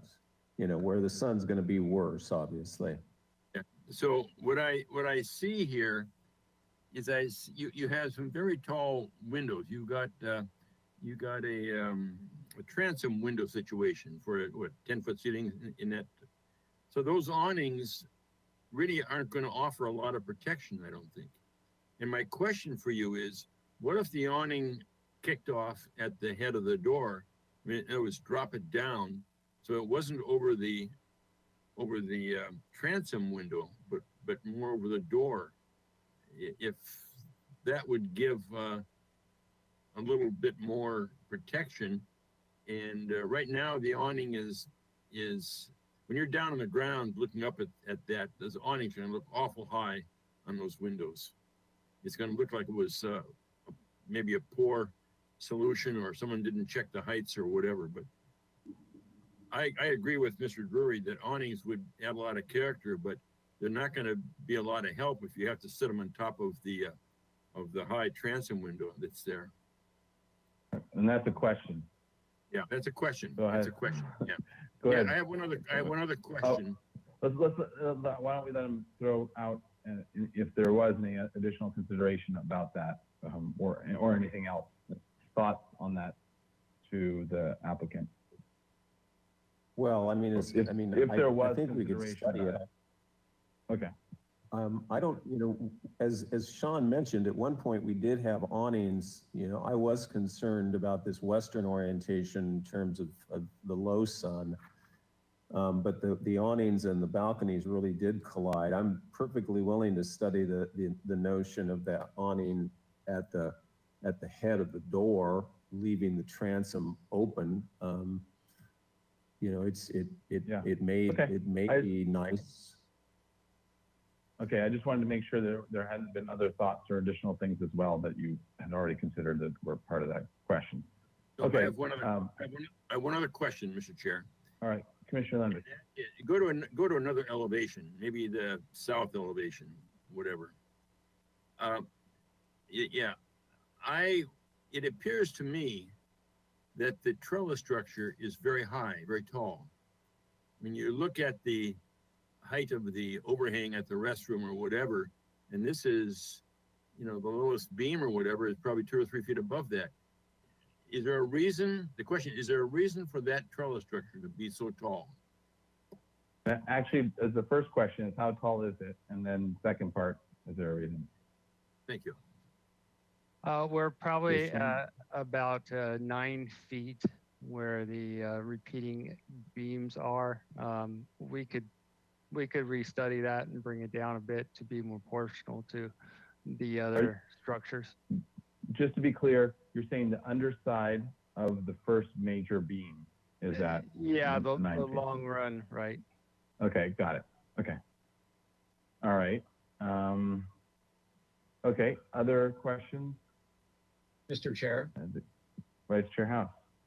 on that same feature, could we see where that is in plan view on the roof? They're on the four corners. I'm just No, wondering no, if they're they're- close to the corner or if they're set back far enough that you probably wouldn't notice their height. So I'm So, not sure why it's not showing up on this plan. yeah. Is it on a Maybe we should landscape go to the plan or landscape. anything? Maybe the landscape. Yeah. Or one more sheet. Let's see. There we go. Next sheet. That one. And the lower right is where that So you can goes. see there's only the one on the lower right. Yeah, and that's covering the major portion of that roof deck. I'm still not spotting what is the trellis there. Oh, those are columns. You could see the columns. Yeah. Okay. There's Yeah. 8 All right, columns. so they are close to the corner. Okay. And then my other question was, as we were going through the details, I didn't notice, and forgive me if you pointed it out and I didn't notice, but weep screed detail. Let's see. That would be. You stole my question, Vice Chair House. I'm sorry. Well, you've taught me well. Let's see if I can find it here.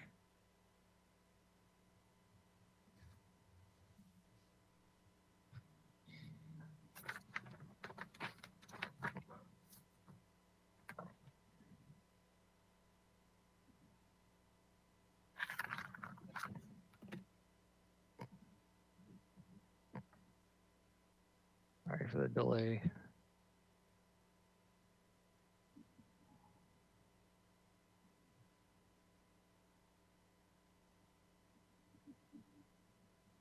So page 40, lower right.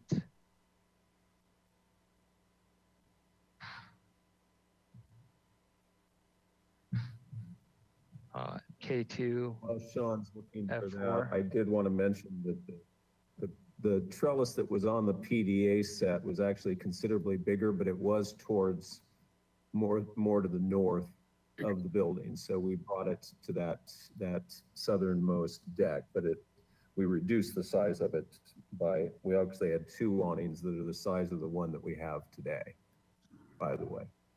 Okay. So on this detail, is the entire first floor CMU? Correct. So first of all, I'm surprised to see a weep screed on CMU because you'd be plastering directly on the CMU, I would think, and you wouldn't be required to have a weep screed. But are the upper floors wood frame? The upper floor is a wood frame after the first floor. So you would probably have a weep screed where that plaster needs to drain, where it abuts the CMU on the first floor. Do you have a detail of that? I don't think we have a detail at this point where that transition will have a control joint, but we can have that. In any event, it seems like it would be something similar to what you show here, and you'd have plaster above and below the weep screed, so it probably Correct. addresses the issue. Yeah, it will be continuous plaster surface. Okay. Thank you. All right. Other commissioner questions?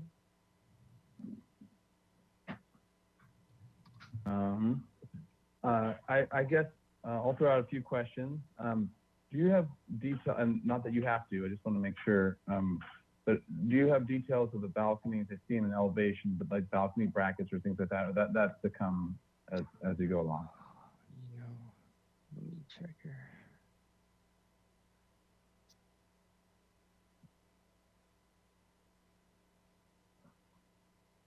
I don't think I have that in. Okay, I just wanna make sure I Actually, get no, that. actually I do. Page 45, top, upper right. E4. Oh yeah, there you go. Okay. Okay. And is this the 30-inch condition the typical for the pretty much all of them, all the balcony, all the Juliet balconies, or all the balconies?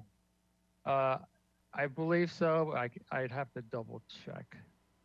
Okay.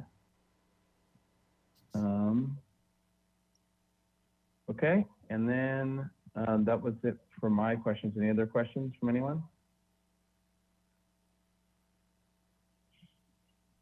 All right. All right. Why don't we go into comments then? Who wants to start us off?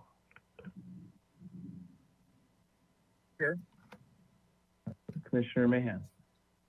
Yeah, a couple of comments. I think that the west elevation that we were looking at, and we were talking about awnings on the west elevation. Yeah, it seems to me that some of these windows are gigantically tall for Spanish architecture. I don't. How tall? I guess I should have asked the question. How tall are they? How tall is this? I can't point to it. This regular window- door? The typical head height is 8 feet. So the 8-foot Yeah. doors and So yeah. all the doors are 8 feet. And then we have the transoms on the upper floor. Yeah, 9 foot at the upper floor. We have a higher ceiling in that top level.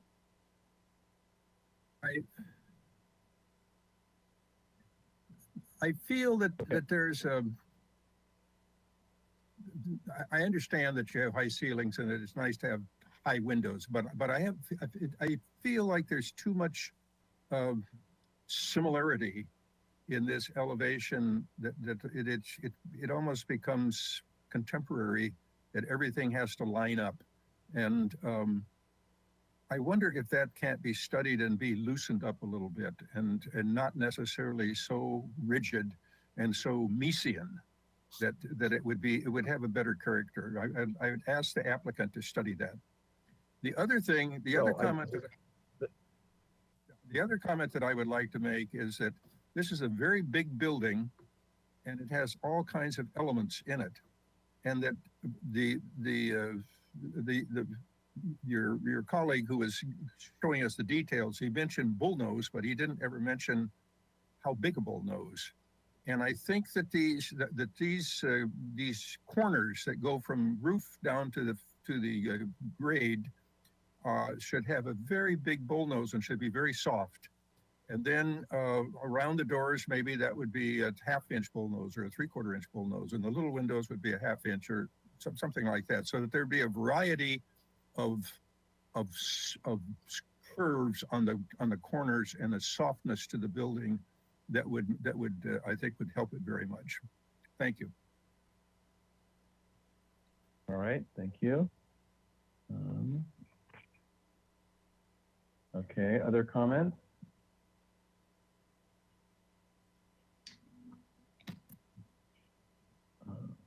Mr. Chair, Vice Chair House. I would agree with Commissioner Mahan's comments on the west elevation that it's the fourth floor doors with transoms with that awning above. There's something odd about the scale of it. And so I think that should be restudied, whether the awning drops further, which kind of negates the purpose of having the transom. But it is a little odd feeling. And if it could be a little more organic in the composition, just something to make it a little less regular.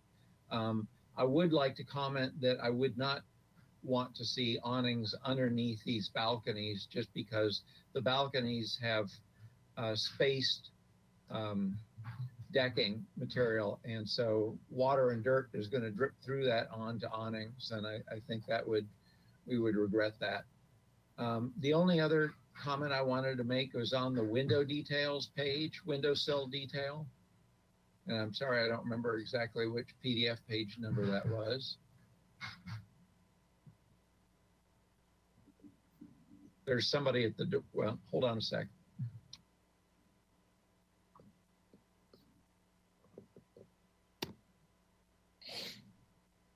Okay.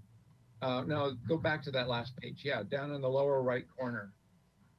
I'm just observing the foam return with the thin skim coat of stucco over that. And anytime I've seen that around town, it's an attraction to somebody to realize that, oh, it's this hollow underneath there and it gets poked through. So you should take the full 7/8 stucco over that foam, and that would save you a headache later on.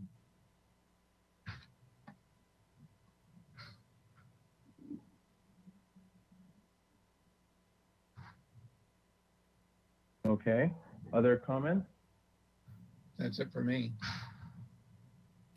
Mr. Chair. Commissioner Uli. While I agree with the comments of my esteemed colleague, William Mahan, FAIA, I would disagree that they should be applied to the project because the ship has already left the dock. This is in progress review, not a redesign of the project. And while all of those details that he mentioned are lovely and can soften the building, I think it's a little late to ask the applicant to do that now.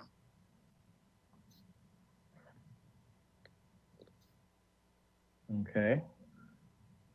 Now, actually, I would ask you on discussion on that.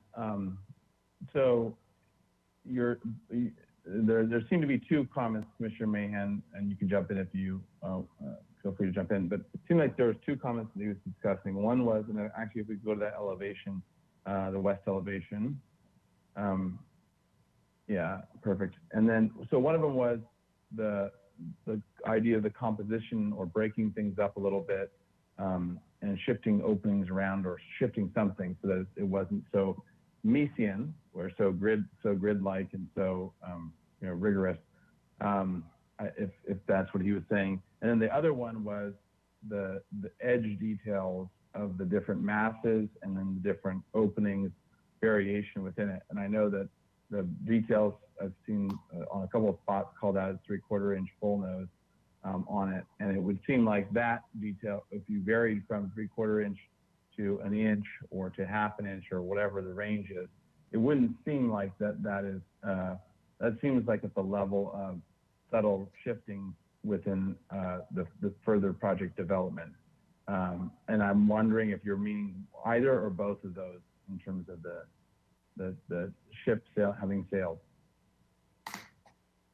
Thank you. I would expect that within the tolerance of construction, if the bull nose is varied without asking the applicant to redesign it, then I would say that was within tolerance of construction, 3/4 or an inch or whatever. Redesigning the corners of the buildings to have broader than that. Yeah, well, we've got construction drawings here and it's in progress. So it seems to me that's a little late to be asking the applicant to go backwards so that he can go forwards a little bit. I agree generally about this elevation. And I also recall that we had a great deal of discussion about this elevation. And in my opinion, it has come quite a ways from where it started. To the degree that we're never going to see the elevation exactly like this, standing in a paseo that is 20 feet wide, looking straight up. We're never going to see it. So I'm not as concerned as other commissioners are about it. Okay, Commissioner Lenvik, and then Commissioner Mahan, if you want to jump in as well. Mr. Hamilton, do you have the prior west elevation that we reviewed and gave conceptual approval on? Yes, we do have the old PDA set here. And I believe, yes, you're on the right track, Mr. Bolton.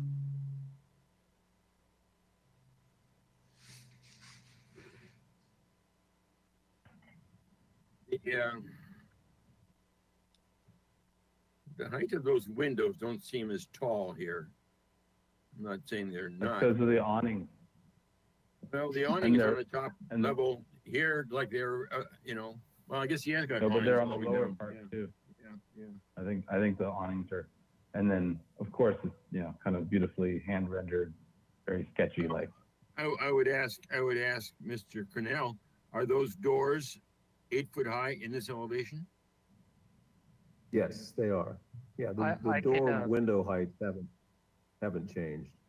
The top awnings I notice are wider in this and narrower in the newer drawings, and we could look at that to match. I think that provides a little more variance along there. And breakup. Yeah. Yeah.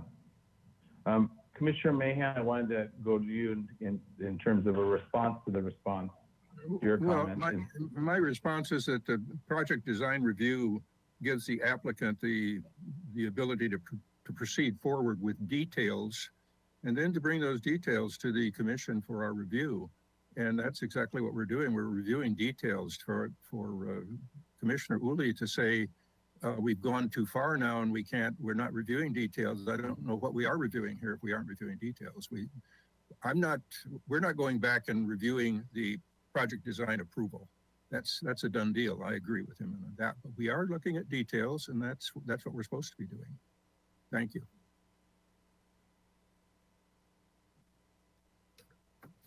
Thank you.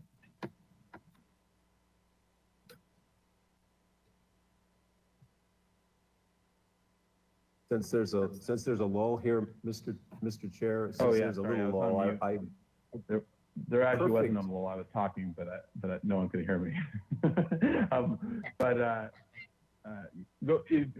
Sure, I'll open it up to you for a quick comment on this, but then we're going to need to get back to the commission for the rest of the comments. I think we're perfectly well, and I think it's a good suggestion to study the potential, variation in the bullnose detailing, maybe having bigger radius at the corners. I think that's easy for us to study.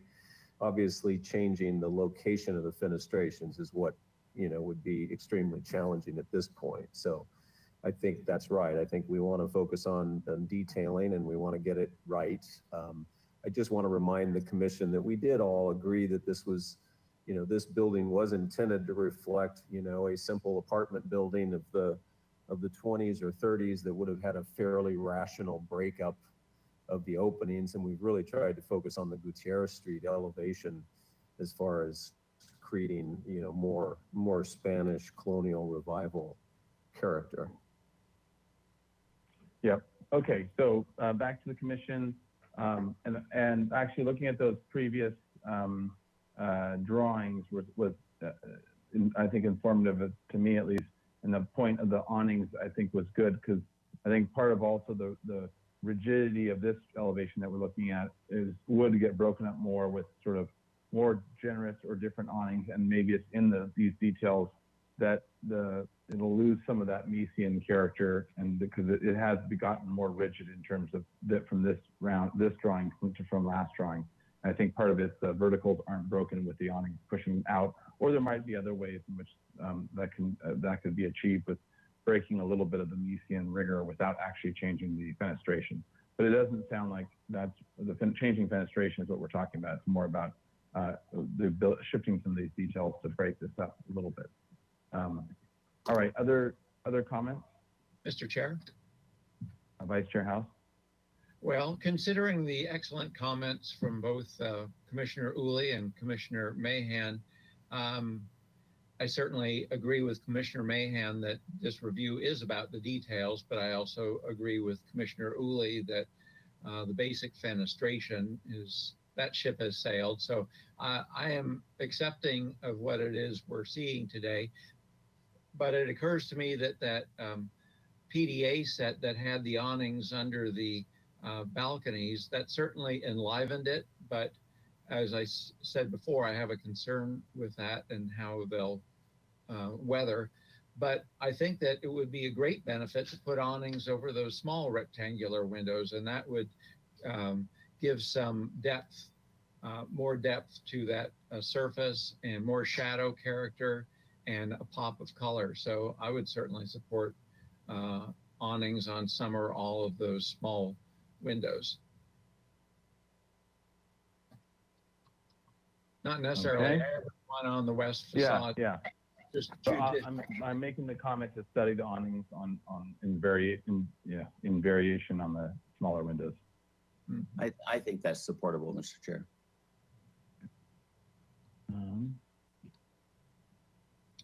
Okay, I had a comment on, can we go to the south elevation on the bike area? That bottom right corner, if you can zoom in. Some minor comments. I think that generally speaking, it's really not a very nice design. Two minor comments as you're developing the details. So if you look at where the pilaster, and I think this is just a model thing for one, is that they're floating off the ground because you can see a shadow underneath them. But I'm sure that they are supposed to come down to the ground. So that's just, I'm sure that's just a model thing. For the top, where the capital reach hits the architrave that's going across the beginning of that architrave, the beam that's going across in plaster, should align with the side of the pilaster. It's minor, but as you're developing those details, yeah, right there, it shouldn't overhang, it should align with it. And then I think there also needs to be a little bit more study on the sort of that mission gable look, and working out how those how the gable comes down and has another sort of a rounded part of a circle. I think there probably wants to be a transition of a flat somehow in there or in some other shape, so it doesn't go from sort of bulbous round to round. But those are very minor, but as you get into those details, that would be great. And I think I like the bike and bike detailing, and also the window grills and iron look really lovely and fun. So good job on those. Any other comments?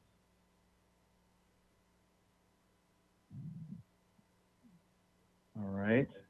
In that case, why don't I give a shot at a summary, and if I'm missing anything, add on.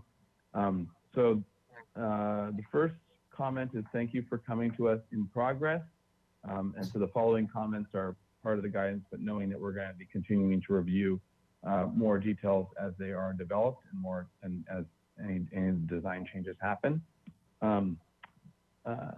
So next is, and that in general, the design is coming along quite nicely. So next comment is trellis. The trellis on the upper story southeast corner, to look at lowering it, considering it's 9 foot tall, clear underneath, and now closer to the edge, study lowering it. And I don't know if there was an exact amount that someone wants to say, but I think that was a comment that was developed out of it. The bike on the south elevation, the architrave above the pilasters should align with the pilasters on the wall.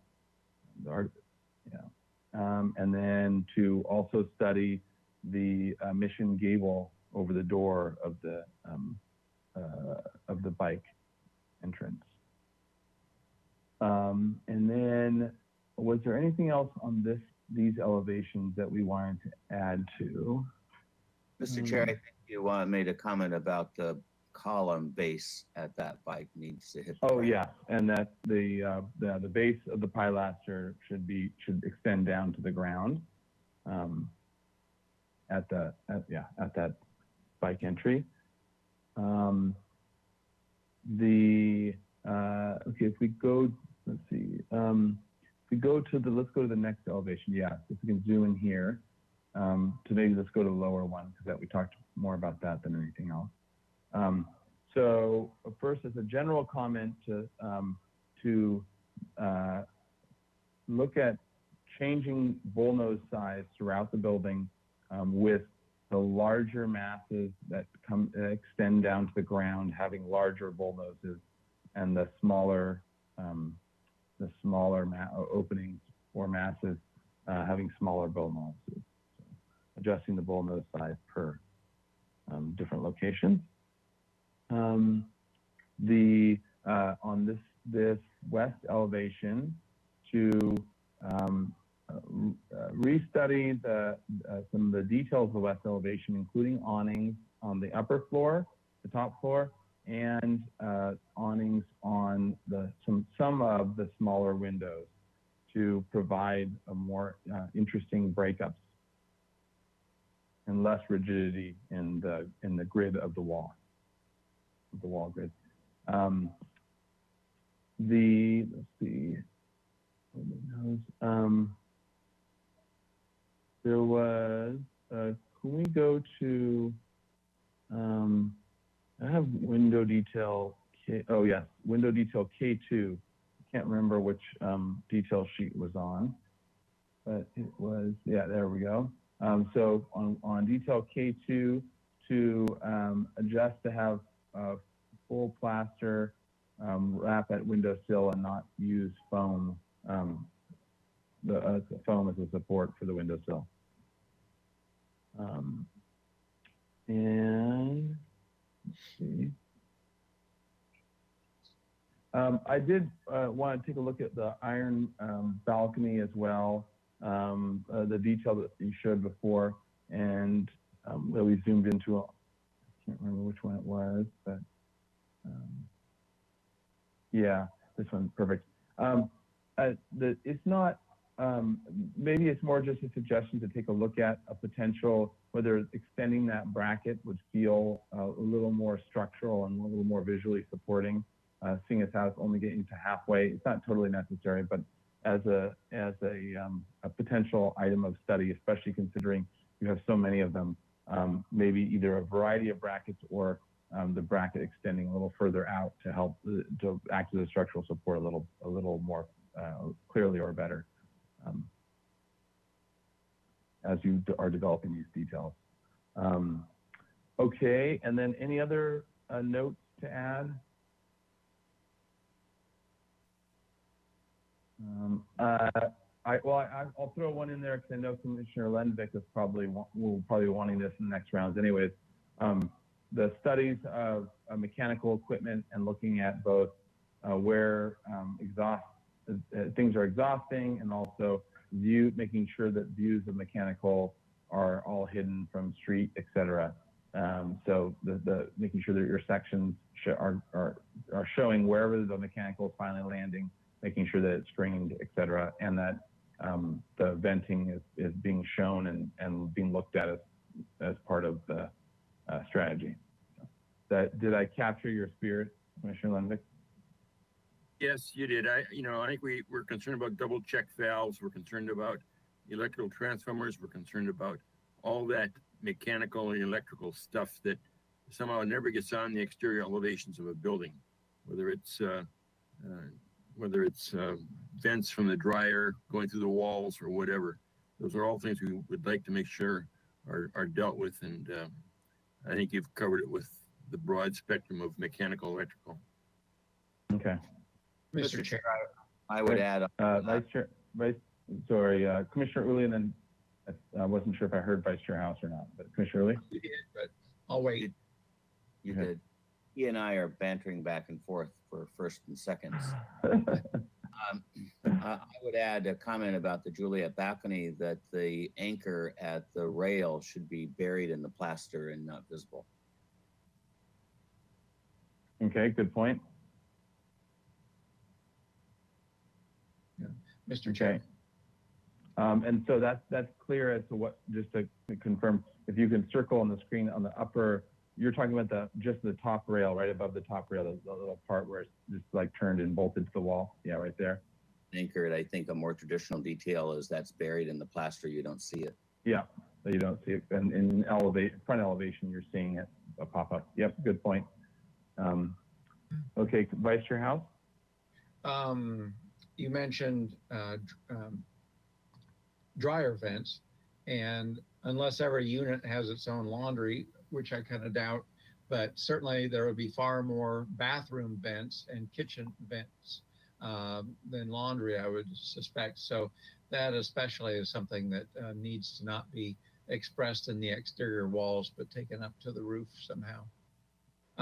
And a last thought on these balconies. I mean, I'm liking the simplicity and detail of balconies, but I first of all, I don't see what the diameter of the pickets is, but I would also think it might be more successful if the corner posts were more substantial, like inch square or something like that. And then also where the bracket, and I agree with you on making it either rotating a little bit more and extending it out or making it larger, but how it's attached to the building should be detailed as well. Good point. All right, so attachment of the bracket to the building expressed. The corner posts enlarged. They're visually more clearly structural on the corners.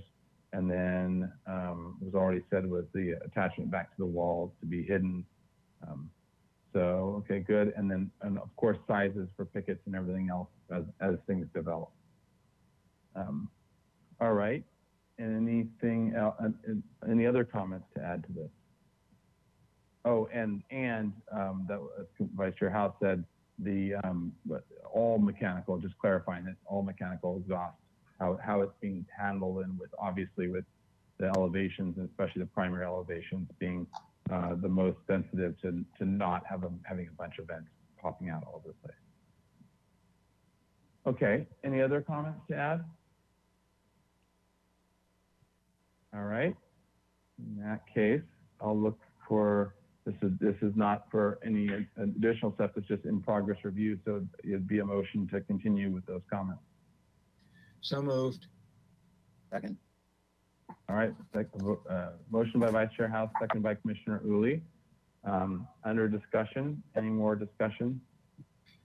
Mr. Chair, I'm just wondering, Sean, would you prefer to have for us to get a 4-week continuance so that we get back on the agenda instead of having to put it back on yourself? Or do you need more time? No, I think that would be appropriate. And that would be okay with the maker of the motion. Okay. Oh, and actually, I would Great, and I appreciate ask Mr. Hamilton first. Is it a 4-week continuance, or is it right now currently 2-week continuance, or just holding off? Is that okay to go for a 4-week? Mr. Chair, and to the applicant, yes, a 4-week continuance would be fine.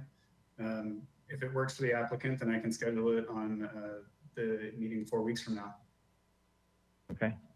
So to the applicant, is that what you're requesting? Let's do that. And I very much appreciate the comments. I think they're all good ones. We all want this to be successful. So thank you. All right.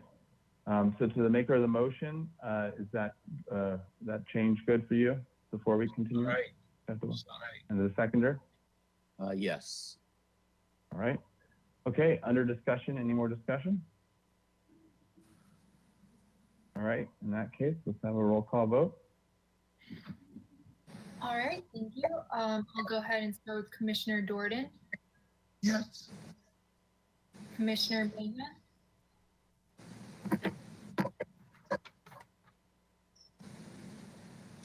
Commissioner Mahan. Yes. Thank you. Commissioner Edmonds. Yes. Commissioner Lundvik. Yes. Commissioner Drury. Abstain? Commissioner Uli. Yes. Vice Chair House. Yes. And Chair Grumbine. Aye. All right, thank you. The motion carries. Thank you. And why don't we take, we're going to be on to item 4. So why don't we take a quick, maybe let's see, 7-minute break, and we'll be back for our final item. All right.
Ready to go?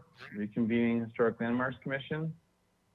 All right, we're on to item 4, which is 481 West Mountain Drive. This is a continued item for concept review.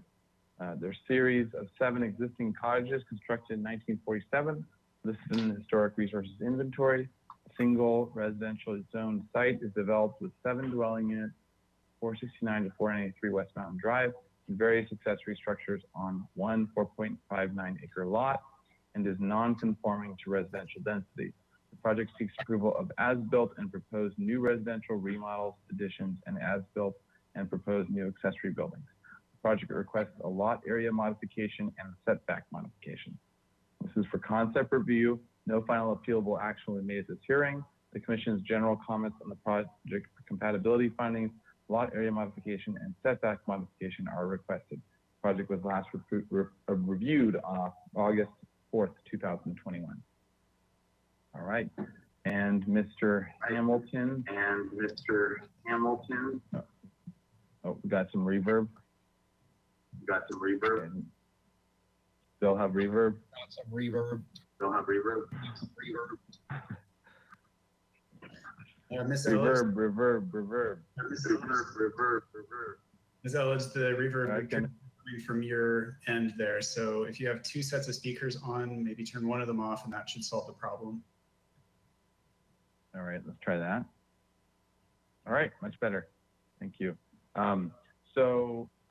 We'll go through the motion from last time, but also there was a site meeting that we had as well to review the proposed buildings or the proposed new, removed, restored, all the relocated buildings as proposed from last time and so we looked at them at the site and did a site walk with that, which was agendized and which several commissioners went to, but not all. And so we'll read through I'll read through the motion and then, and also Mr. Hamilton, if you had any other additional pieces to add or from staff, and then we'll dive in from there. And the applicant will have 15 minutes to go through things, and hopefully we can get through it in that time. And we'll continue on our way. All right, so Mr. Hamilton, before I started, did you want to add anything or staff comments? Thank you, Mr. Chair. I do believe that Mr. Bauman, the case planner, has several comments, but I'll just start it off by noting that you saw what's in the agenda footer. They're requesting a continuance to show, and your comments are requested on the lot area modification and the open yard modification, or sorry, the setback modification. So keep that in mind, and I'll turn it over to Mr. Bauman if he has anything in it to add. Oh, yes. Thank you, Ted. Chair Grumbine and commissioners. I just wanted to quickly follow up. You know, we had the site visit last Wednesday with a focus on the accessory buildings. And when we were reviewing the applicant's resubmitted plans for today, it occurred to us that there's an ordinance provision, the development standard for maximum accessory building floor area specifically applies to lots developed with single residential units. So the update for the commission is our determination that there is on this site, because it's developed with multiple residential units, not a single residential unit, there is no maximum floor area maximum limit in the ordinance for total accessory floor area. And staff is still supportive of the amount of floor area that was there. You know, when the application came before us or was submitted to the city, the total was recalculated to be 1,971 square feet. So that's what the lot area modification would allow, the accessory building floor area plus all the additions to the dwelling units. So when you make your motion, we would like for the commission to comment on the appropriateness of the amount of development on the site, all the additions to the dwellings and the accessory buildings, and also the appropriateness of the slight remaining setback encroachment where most of that addition is on the rear of one of the units, but that bearing wall remains, basically the thickness of the exterior wall remains in the setback. So if you're ready to continue it to the show, or if for some reason you think the commission needs to see it again, we'd appreciate comments on the appropriateness of those two things I just mentioned. All right. Thank you, Mr. Ballin. All right. So with that, why don't we now, I'll dive into the motion from last time. So to continue indefinitely with the following comments. One, the commission is generally favorable of the lot area modification, which allows for acceptance of the additions. The accessory buildings are the biggest split for the commission. Two, in general, the setback modification is supportable. Three, the commission recognizes that additional details like colors, etc., will be coming, and the project is very complex. Four, the commission commends the applicant for the beautification and development of the structures to make them more in compliance with the historic resource, the change and removal of skylights, and the removal of non-conforming pieces. Five, the accessory buildings are the most divisive for the commissioners. Some feel there are too many for this lot and that they should be combined, organized, or screened, or some combination of all of the above to simplify number and layout. Six, a site visit is most helpful to understand what new structures will look like and what the locations will be. It is important to mark in the field where the proposed buildings will be in order to help the commission visualize the project. Applicant shall work with staff to schedule a site visit to evaluate the outbuildings. The motion was by House, second vote was by Mahan. It was 6-0-1. Manuel was absent. Manuel abstained. Drury and Edmonds were absent. The motion carried. All right. So with that, why don't we go to the applicant for to walk us through? 15 minutes here. Please try to stay within it. I know it is a big and complex project, so it might not be possible, but we're getting more and more familiar with it. So that's the good news. All right, so go ahead and take us through.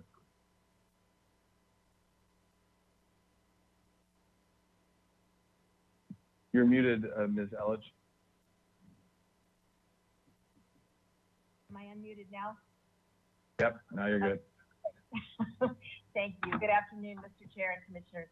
I wanted to thank you. We're going to kind of focus on the last couple of points that you just made from the minutes from last time. I think that we're all sort of focused on the outbuildings now. We appreciated that the commissioners, several of you did come to the site visit because I think it made very evident that the site conditions, given the topography and the existing mature vegetation and trees, sort of put the outbuildings in a different perspective than was evident by looking at just the site plan, which does have the vegetation and trees noted, the location, but it doesn't necessarily show the drip line. So we did create an exhibit to help understand that better and convey that in a better way. I wanted to make the point that each of these outbuildings is vital to the owners. The uses are all important to them, meaningful to them, and they are allowed by the zoning ordinance. We've got everything from a chicken coop to garden and tool storage, an artist studio, and home offices. And this additional square footage serves a really meaningful and important purpose for the owners. So we do hope we get project compatibility today so we can go on to the staff hearing officer. I'm going to turn it over to Joe to walk you through exactly what's happening with each of the outbuildings to make them compatible with the cottages. And I wanted you to know that Pam Post and Tim Hazelpine are also here and available for questions if you have them regarding historic resources. So thank you. Turn it over to Joe.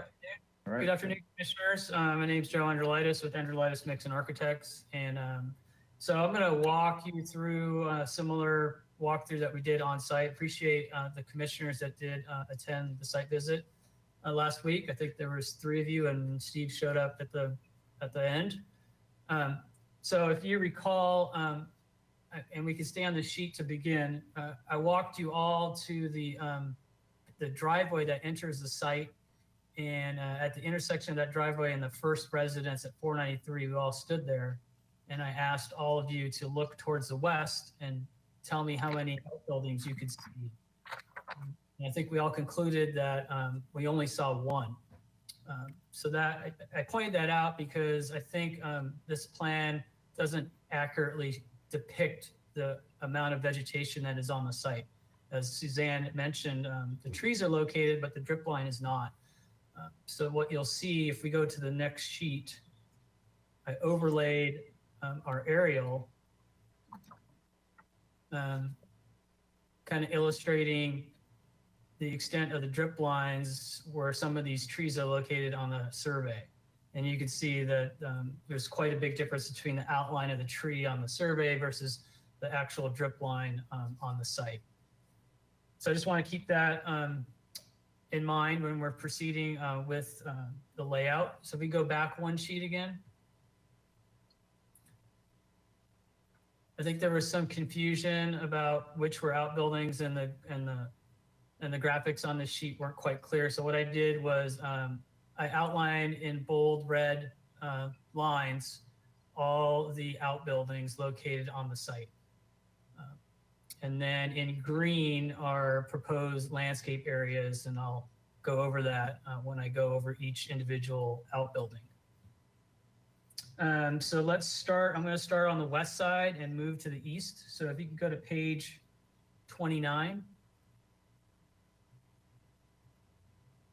So the first two photos on the upper left are the current condition of the office for 469. So go to page 31. So the very top is the existing elevations, and right underneath it are the proposed elevations. So as you saw in the pictures, this is a wood shingle sided structure, doesn't meet high fire. So we're gonna, and all the glass is single glaze.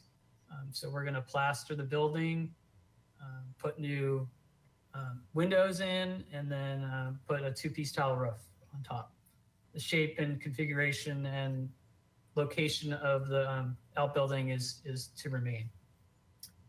So let's move on to back to page 29. Just near that office is 469 shed, which are the yeah, that's the photo of the shed. So you can see in the shed, it has this odd ridge condition where it's stepped. So if we could go to page 33 or 32, sorry.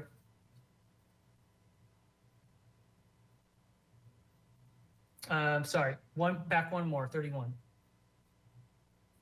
So at the bottom there, you can see the odd ridge condition where it's stepped for that shed. So we're gonna fix that. We're gonna have just a traditional ridge condition there. And then the tile is only on the rakes. And so we're gonna tile the entire roof with two-piece tile roof. So those are the changes to that shed. So if we go back to page 29,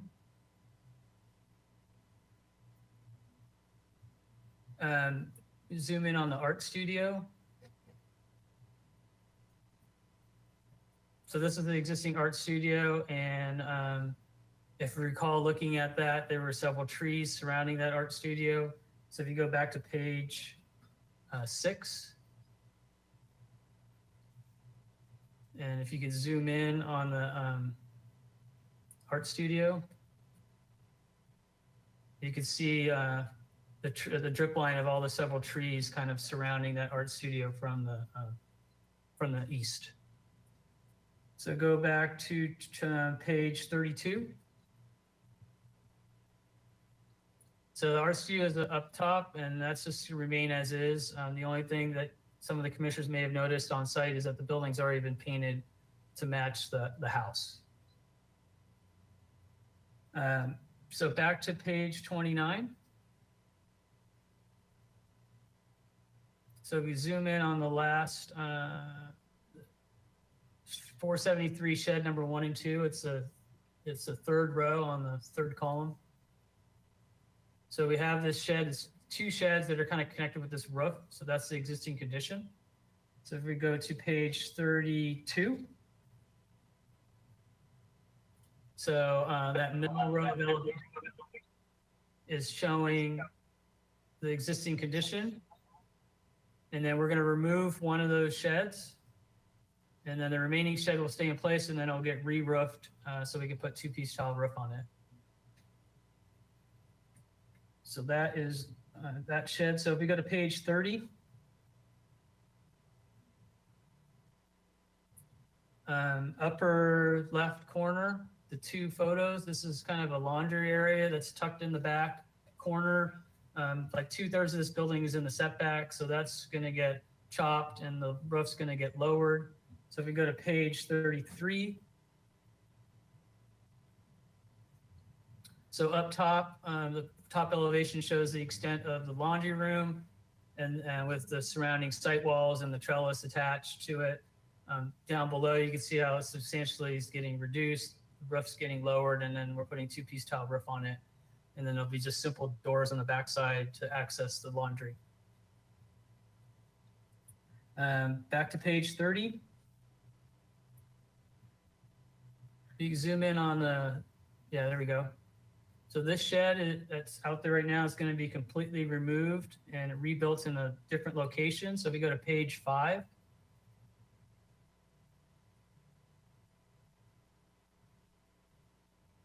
You can zoom in towards the middle.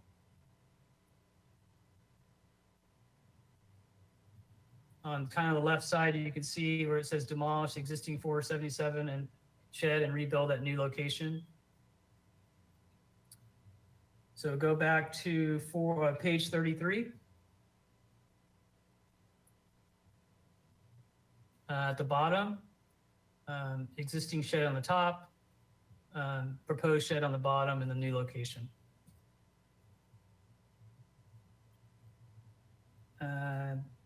Back to page 30.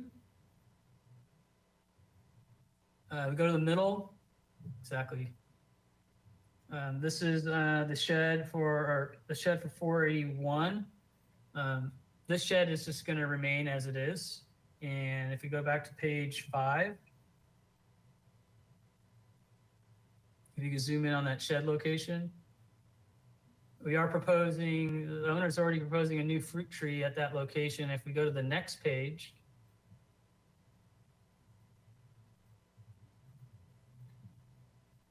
you can see there's quite a big, I think it was a pepper tree on that south side that shields that shed quite well. Go back to page 30.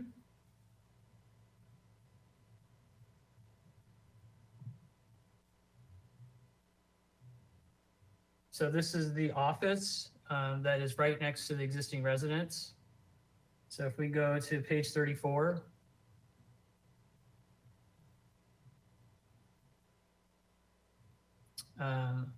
we're going to switch the roof slope on that thing. And I apologize, for some reason, the connecting roof did not render on this bottom elevation, but there is a connecting roof that I discussed with the commissioners on site that's going to connect to the existing house, because there's a little gap between the house and this office, as you saw in the photo. Back to page 5. You zoom in on 485. So 485 shed outlined in red with the cross hatching, that's a relocated shed from 477. So that'll be an entirely new shed, and it's behind some existing vegetation, as you can see on the south, those palm trees. So if we go back to page 36, the bottom row there is the proposed new shed, really low slope roof with two-piece tile and plank doors and wood window. Page 30. So zoom in on, yes, right there. Thank you. So this is that existing kind of prefab office structure. And we go to page 5.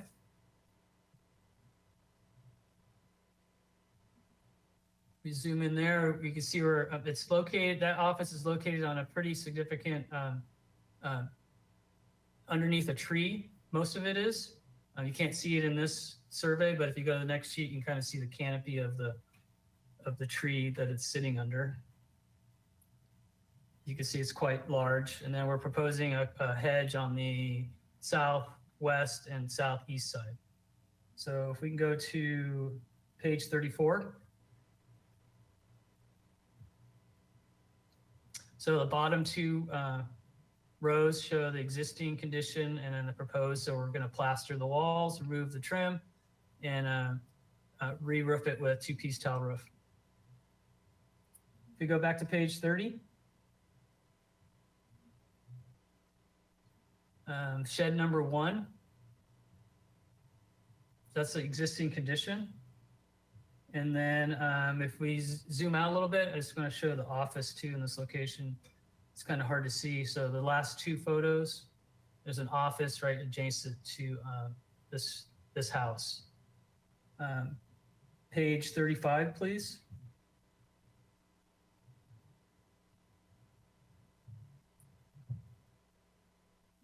So the top is the office. It currently doesn't have any tile roof. So we're going to put tile roof on it, the two-piece tile roof on the existing. And then if you go to the bottom, that's the shed.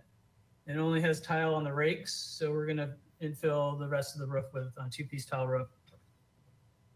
Last outbuilding, if we go to page 5, and we zoom in on 493, there's an existing shed that's over the sewer easement. So that shed is getting removed. And as you can see down below, we're rebuilding it south of the current office location. If you go to the next sheet,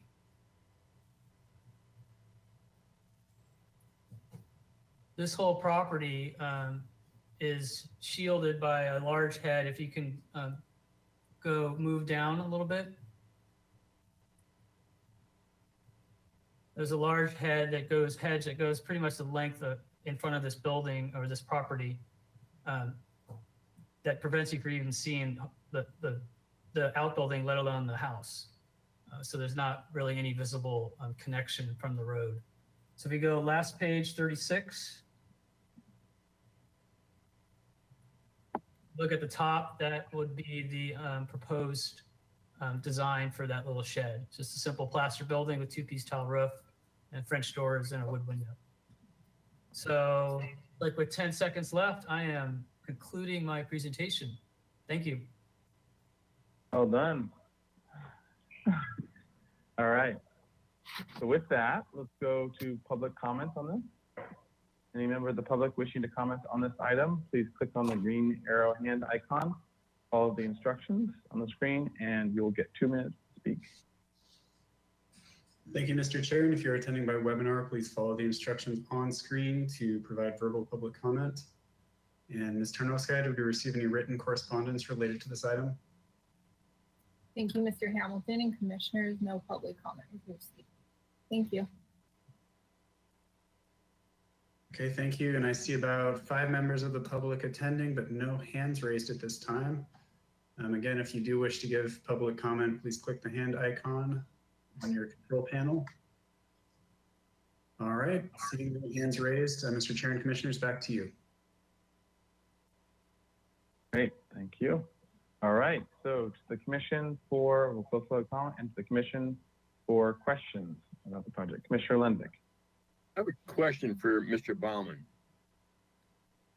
He said that at the site, and I apologize for not being there, but it was revealed or understood that the square footage of accessory structures applied only to single-family residential projects.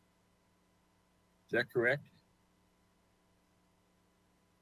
Chair Grumbine and Commissioner Lenvick, that is correct. And that's sort of the source of our somewhat confusion reviewing this application. We've never seen an application like this in a single family zone developed with multiple units like this that are all legal units. So some of the ordinance provisions clearly specify things like this accessory building provision, that it applies on lots developed with single residential units, not necessarily lots in single family zones or neighborhoods.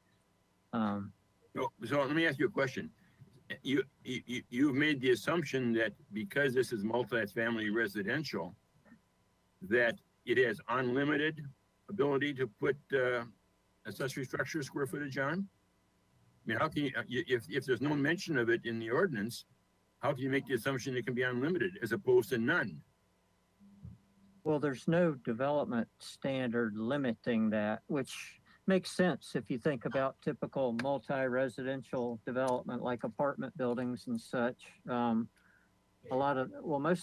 We'll take a typical multifamily development. They really don't have any accessory buildings. They might have covered parking. Some of them might be built on a podium parking garage. Oh, by the way, I should make sure everybody understands that accessory buildings includes garages and carports. So that, when you think of it that way, that kind of makes more sense.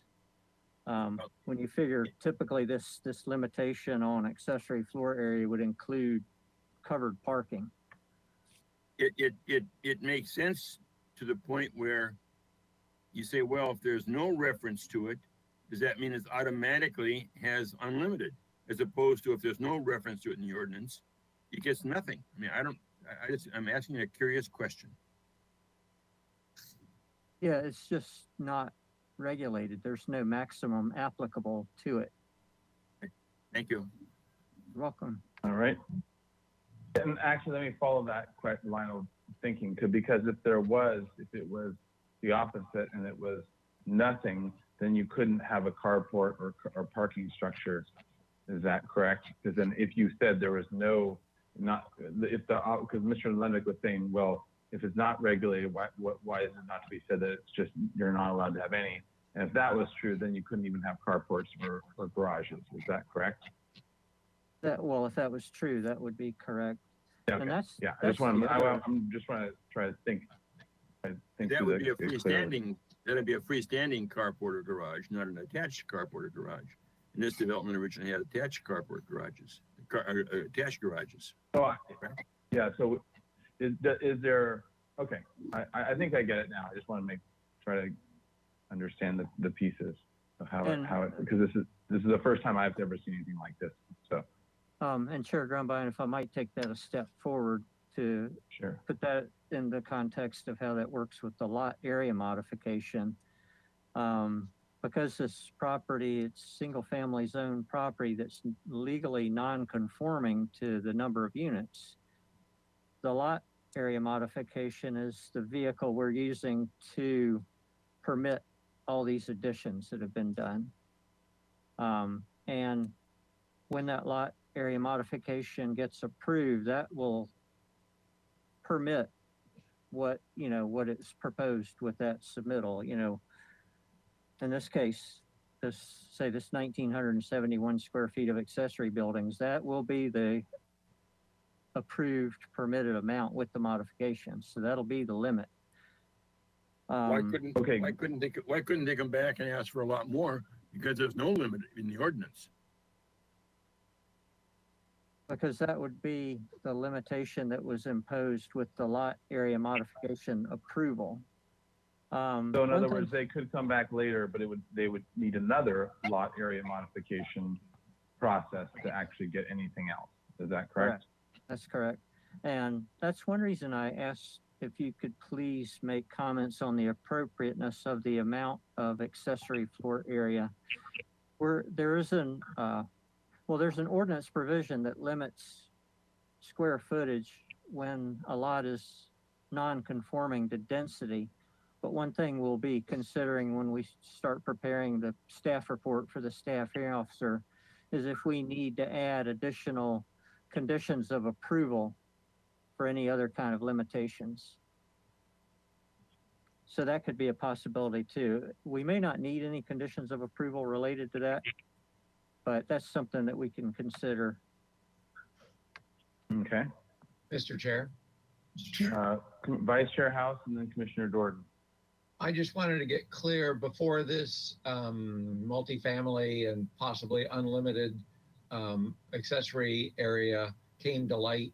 Was it the case that what we were viewing today met an allowable maximum for accessory buildings under current standards, or what you were viewing it under before? Or is it still arbitrary? It's based on what's there and we're getting a modification to approve what's there? Commissioner House, we were previously thinking this was treated like single family development. And if it was, well, that was our assumption. We were considering it to be single residential development. And there was that 1,950 square foot maximum allowed on this size lot for accessory buildings. But then when we looked at it more closely, we saw that the way the code is written, it says for lots developed with single residential units. Well, but what is the total of the accessory buildings that we are currently looking at? Is it within the 1,950? It's close. We recently asked the applicant to add in the square footage of the chicken coop. So that put it just a little bit over that at 1,971. Uh-oh. That's a multi. Find new housing. Mr. Chair, could I add something to this discussion that I think is helpful to understand? Sure. Thank you. First of all, the accessory structures code section applies to this zone district, which is a single family residential zone district. And then Tony is referring to the subsection where they determined it wouldn't actually be applicable to this site because in the subsection it says, for lots developed with a single family residential unit. And then it goes on to give the limitations depending upon the lot size. So accessory structures are allowed in this zone district that we are in, but the limitation on lots and based on lot size is not applicable according to this new interpretation. And I just want to make the point that I made on the site visit that square footage, the 1,950, and yes, if you count the chicken coop, we're a little over that, is allowed on lots that are 20,000 square feet. And we are over 200,000 square feet. So there's quite a lot more lot area here than what would be allowed if that code section was applicable. A lot 10 times smaller, in other words. Okay. So I just want to do a quick little summary, close the loop on it, and then we can move on. But so what part, and some of you were there and some of you weren't, but at the site visit, part of the discussion was basically saying, part of the argument was, before we had this new information, was basically if this was a 20,000 square foot lot, it would be allowed almost the same amount of square footage of accessory structure. So, but this is 10 times that, but it's still the same thing. But I'm getting a reverb. If someone can mute. So, and that was the argument being made. It was just trying to be as a comparison, just to show the reasonableness of allowing these accessory structures. That was an argument made on the site with comparable numbers, but this is now new information that Mr. Ballin brought and was saying, which is that technically now there isn't a limit. The only thing it's limited by is whatever we decide and have findings for the lot area modification. And if someone wanted to do any more than that or change that, they would have to come back with another lot area modification and make the argument then. So that's the limiting factor. They don't have it by right, as far as I understand it, in terms of the summary. Is that a pretty good summary, Mr. Bowman? And then I think, unless there's a new discussion or new important info, I think we want to move on from this and go on to the comments. I just want to make one final comment. Sure, Commissioner Lenwick. I think that if I was an owner of this, a unit in this development, I would love to have a garage. an enclosed garage structure. And I would hope that at some point down the road, if these people want to build a garage structure, that it be permitted, you know, in some reasonable fashion, in some reasonable location, coming back to this commission for its design, so on and so forth. But I see all these cars sitting outside, and I just, I think they really deserve to be under a roof. And I think our ordinance requires covered parking for residential units, but my only hope is that there's some flexibility in that in the future if they wanted to provide covered parking. Okay, and I think that that's probably and this is I guess a question then to staff. If the commission felt that, or a majority of the commission felt it, what Commissioner Levick said, then this would be the time in not just the discussion, but in the motion to include some sort of comments or phrases about that for the future, so that it gets kind of locked in as a future direction, or at least way in which that could be added. Is that right? Or is there some other thing that should, if someone wanted to make that a part of it? Well, these owners haven't proposed covered parking, so I think that would be more appropriate as a future lot area modification application with a similar process where it would come to this commission for comments. And then if they wanted to add garages, that would be another consideration, whether that additional square footage on this lot that's non-conforming to density would be appropriate to be approved via a lot area modification.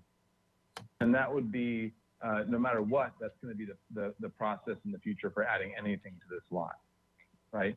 And is going to be a lot area modification to add a garage, to add any other structure you want to do. You have to go through this whole big process to do it anyways, right? Well, the ordinance provision that limits the maximum floor area on lots non-conforming to density does have a little bit of flexibility. It allows a maximum of 250 square feet to be added total on the lot. So they do have a slight bit of flexibility without. So that you each get like 5 square feet, like a chicken coop. Yeah, Mr. Chair. Okay. All right, Vice Chair House. Personally, I would rather keep this simple because it just complicates matter if we try and include language about future garages and such as that. Because who knows when that would occur, and it's already been a challenging application, so I would rather keep it simpler. Okay, well, let's do that in comments right now. Let's work through our questions. But I hear. Let's circle back to that as we get forward in comments. Was that Commissioner Mahan? On the between the easterly unit and the next unit to the west, where the sewer line goes through, the sewer easement goes through, and one red square has to be moved down and relocated. Yeah, it looks to me like Office 493 also encroaches into that sewer easement, just the corner of it. Is that true or is not true? Yeah, that part right there. The applicant? That's correct. And we reviewed it with staff. And that's basically, is it okay because it's not, it's only a tiny bit? Is that? If you look at the sewer easement, there's a dashed line in the sewer easement. That's the actual location of the sewer, which we had identified. And so staff felt comfortable that that slight encroachment on the easement is acceptable. Thank you. And by staff, Joe means the public works staff, the division that looks at sewer easements and sewer lines. They're okay with it. All right. Other questions from the commissioner? And Commissioner Mahan, it looks like you're taking a huge drink of water. You haven't stopped drinking water even while you were talking. All right, because your pictures froze mid-drink. Okay, so if there's no other questions, let's go into comments.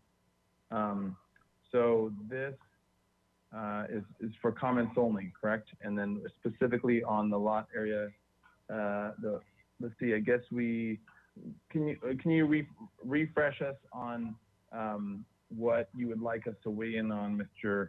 Bauman, in terms, there we go, okay. Commission's general comments on project compatibility findings, lot area modification, and setback modification. So why don't we start with the easiest one first, I think, which is the setback modification. And from last time, I think we already commented that we are in general favor with the setback modifications. Is that correct? Anyone not favorable? And that was for basically the equivalent of the thickness of wall that was still in the setback, that was removed but still sitting in the setback. Is that, and that's it, correct? I'm good Okay. with it.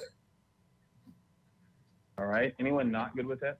Because I think there was pretty unanimous consensus on it. Okay. So Mr.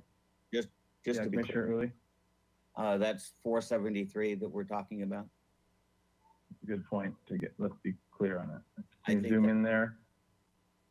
The rest of them I think are good. I think that one Yeah. is just over a bit, right? Yeah. And just to confirm with staff that is correct. That's what it says on the plan, 31 square feet to remain. Yeah, net remain easement. Yeah.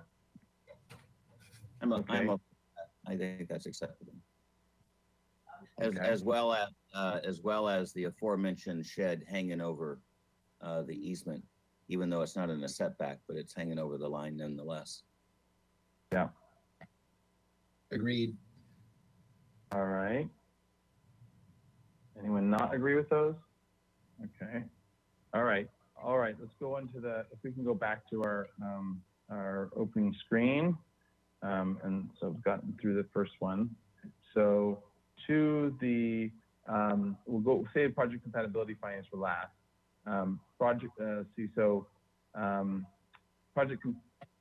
Lot area modification.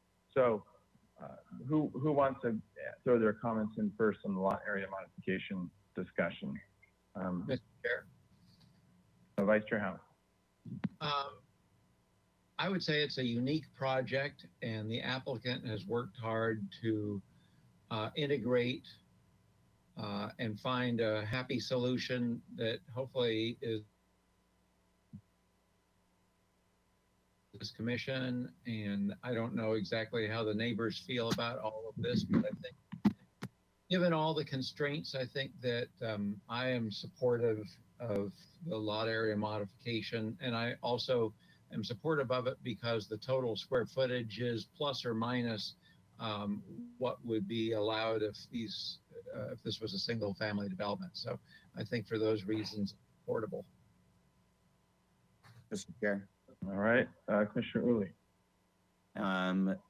If I was paying attention, which I hopefully was, the lot area modification is the vehicle that is allowing the unpermitted improvements to exist. And I believe that both the applicant and the design team have done a yeoman's job at kind of navigating that whole thing and presenting a project that is approvable. So I support the lot area modifications. All right. Thank you. Other comments from the commissioners? Anyone have comments disagreeing with the lot area modification? All right, so it's seeming like we have pretty good consensus on that. And then, so then the last piece would be the making findings. Actually, if we can go to that, just get the verbiage on it, and maybe we just have a discussion, generally speaking, if there are pieces or areas that anyone wants to cover. So the project compatibility findings. And now I know that one of the things that we had been discussing that was the one controversial part of the last one that we had left for the site visit to help clarify and discuss was the historic resource and the setting and that especially in site plan view, the accessory buildings look pretty in or breaking up or potentially causing conflict with the view of the house or their position sort of sticking out in the landscape. And so that was sort of one of the main controversial items. And if we want to have that discussion and how people are feeling, if they're feeling comfortable with it, or if they're feeling like it's still not sensitive. Commissioner Jordan? Thank you, Chair Grunbein. I did go on the site, the last site visit, and it was extremely helpful to walk the site, and in particular to take note of the mature vegetation on the site and the way that that contributes to an overall character that I think is in some ways very different from the character of that site in the late 1940s and early 1950s.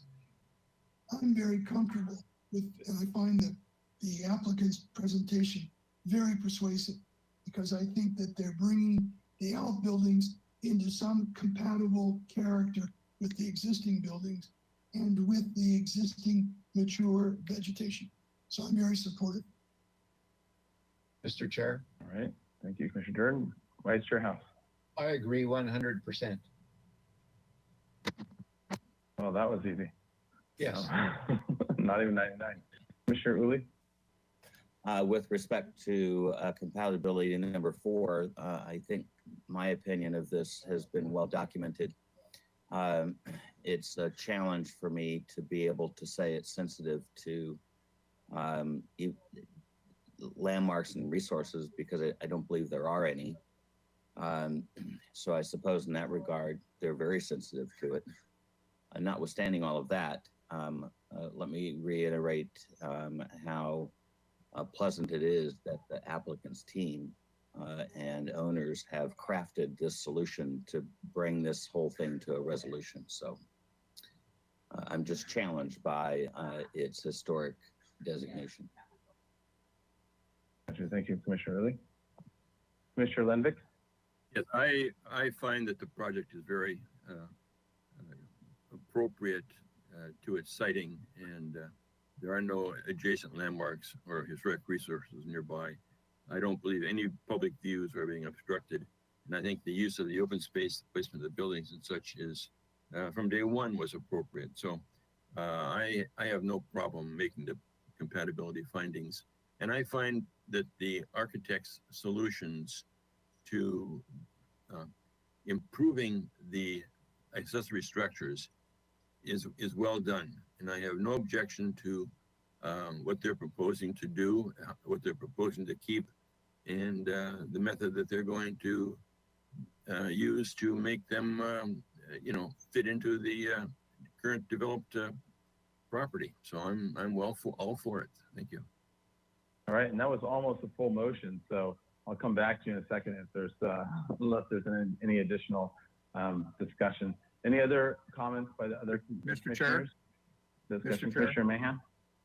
Yeah, I agree with Commissioner Lenvik. I think that the changing all of these little accessory buildings to be compatible with the original architecture was what we were looking for, and it makes all the difference in the world. Compatibility makes all the difference in the world. We will want to see that the colors of those buildings are also compatible with the colors of the existing adobes. Thank you. All right. Thank you, Commissioner Mahan. And which does, we know that more is going to be to come later. And so this is, this is we know that the color discussion, all these other pieces are going to be coming as well. So, yeah, well, I know we're going to be looking forward to seeing that and to see that discussion. All right, other comments? And otherwise, I think everything's gearing towards a motion here. Can we go to one of these findings just so we can touch on, I think, the 3 that are on that slide? Yeah. Sounds good. Bolton. There we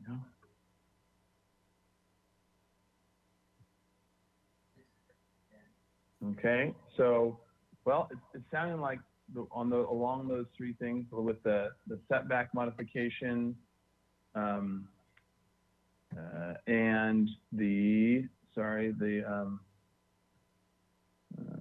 gosh, all my little chicken scratches here. I'm not getting my notes right.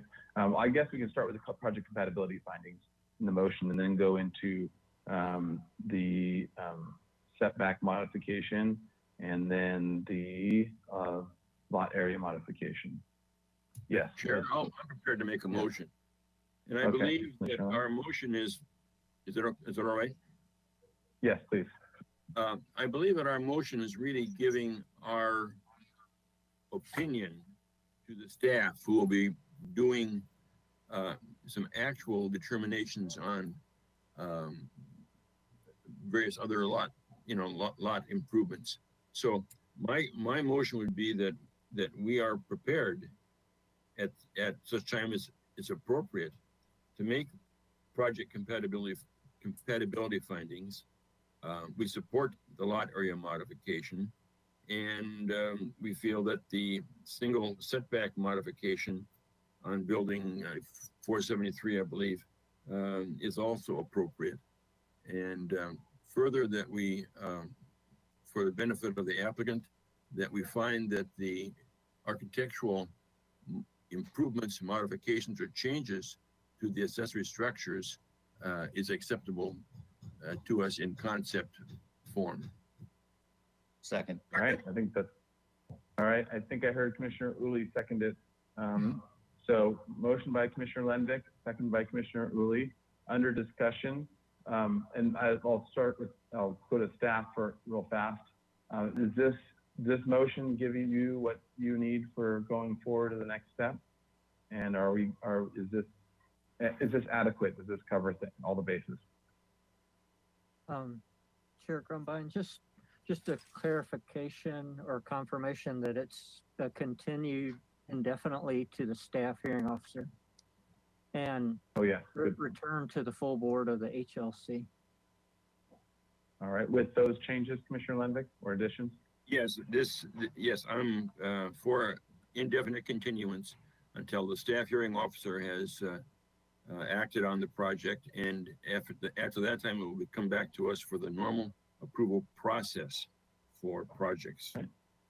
The second And agrees. Commissioner Uli, you're good with that? Okay, great. All right, so under discussion, any more discussion? All right, in that case, let's have a roll call vote. All right, thank you. I'll go ahead and start with Commissioner Edmonds. Abstain. Thank you. Commissioner Lendick, Yes. Commissioner Mahan, Yes. Commissioner Uli, Yes. Vice Chair House, Yes. Commissioner Jordan, Yes. Commissioner Manuel, Yes. and Chair Grumbine. Aye. All right, the motion carries. Thank you. All right. Well, thank you all, and nice work on a very difficult project. So, Mr. Chair, all I right. just want to quickly thank you all for working with us for these last 4 meetings so closely. We really appreciate you hanging in there with us. I know I speak for all the owners and the rest of the team, so thank you very much. Appreciate it. Thanks All to right, you. Thank you. All right, and now we somehow got off in the fours. So have a great Wednesday evening, everyone. Thank you all. All right. See y'all later. Here.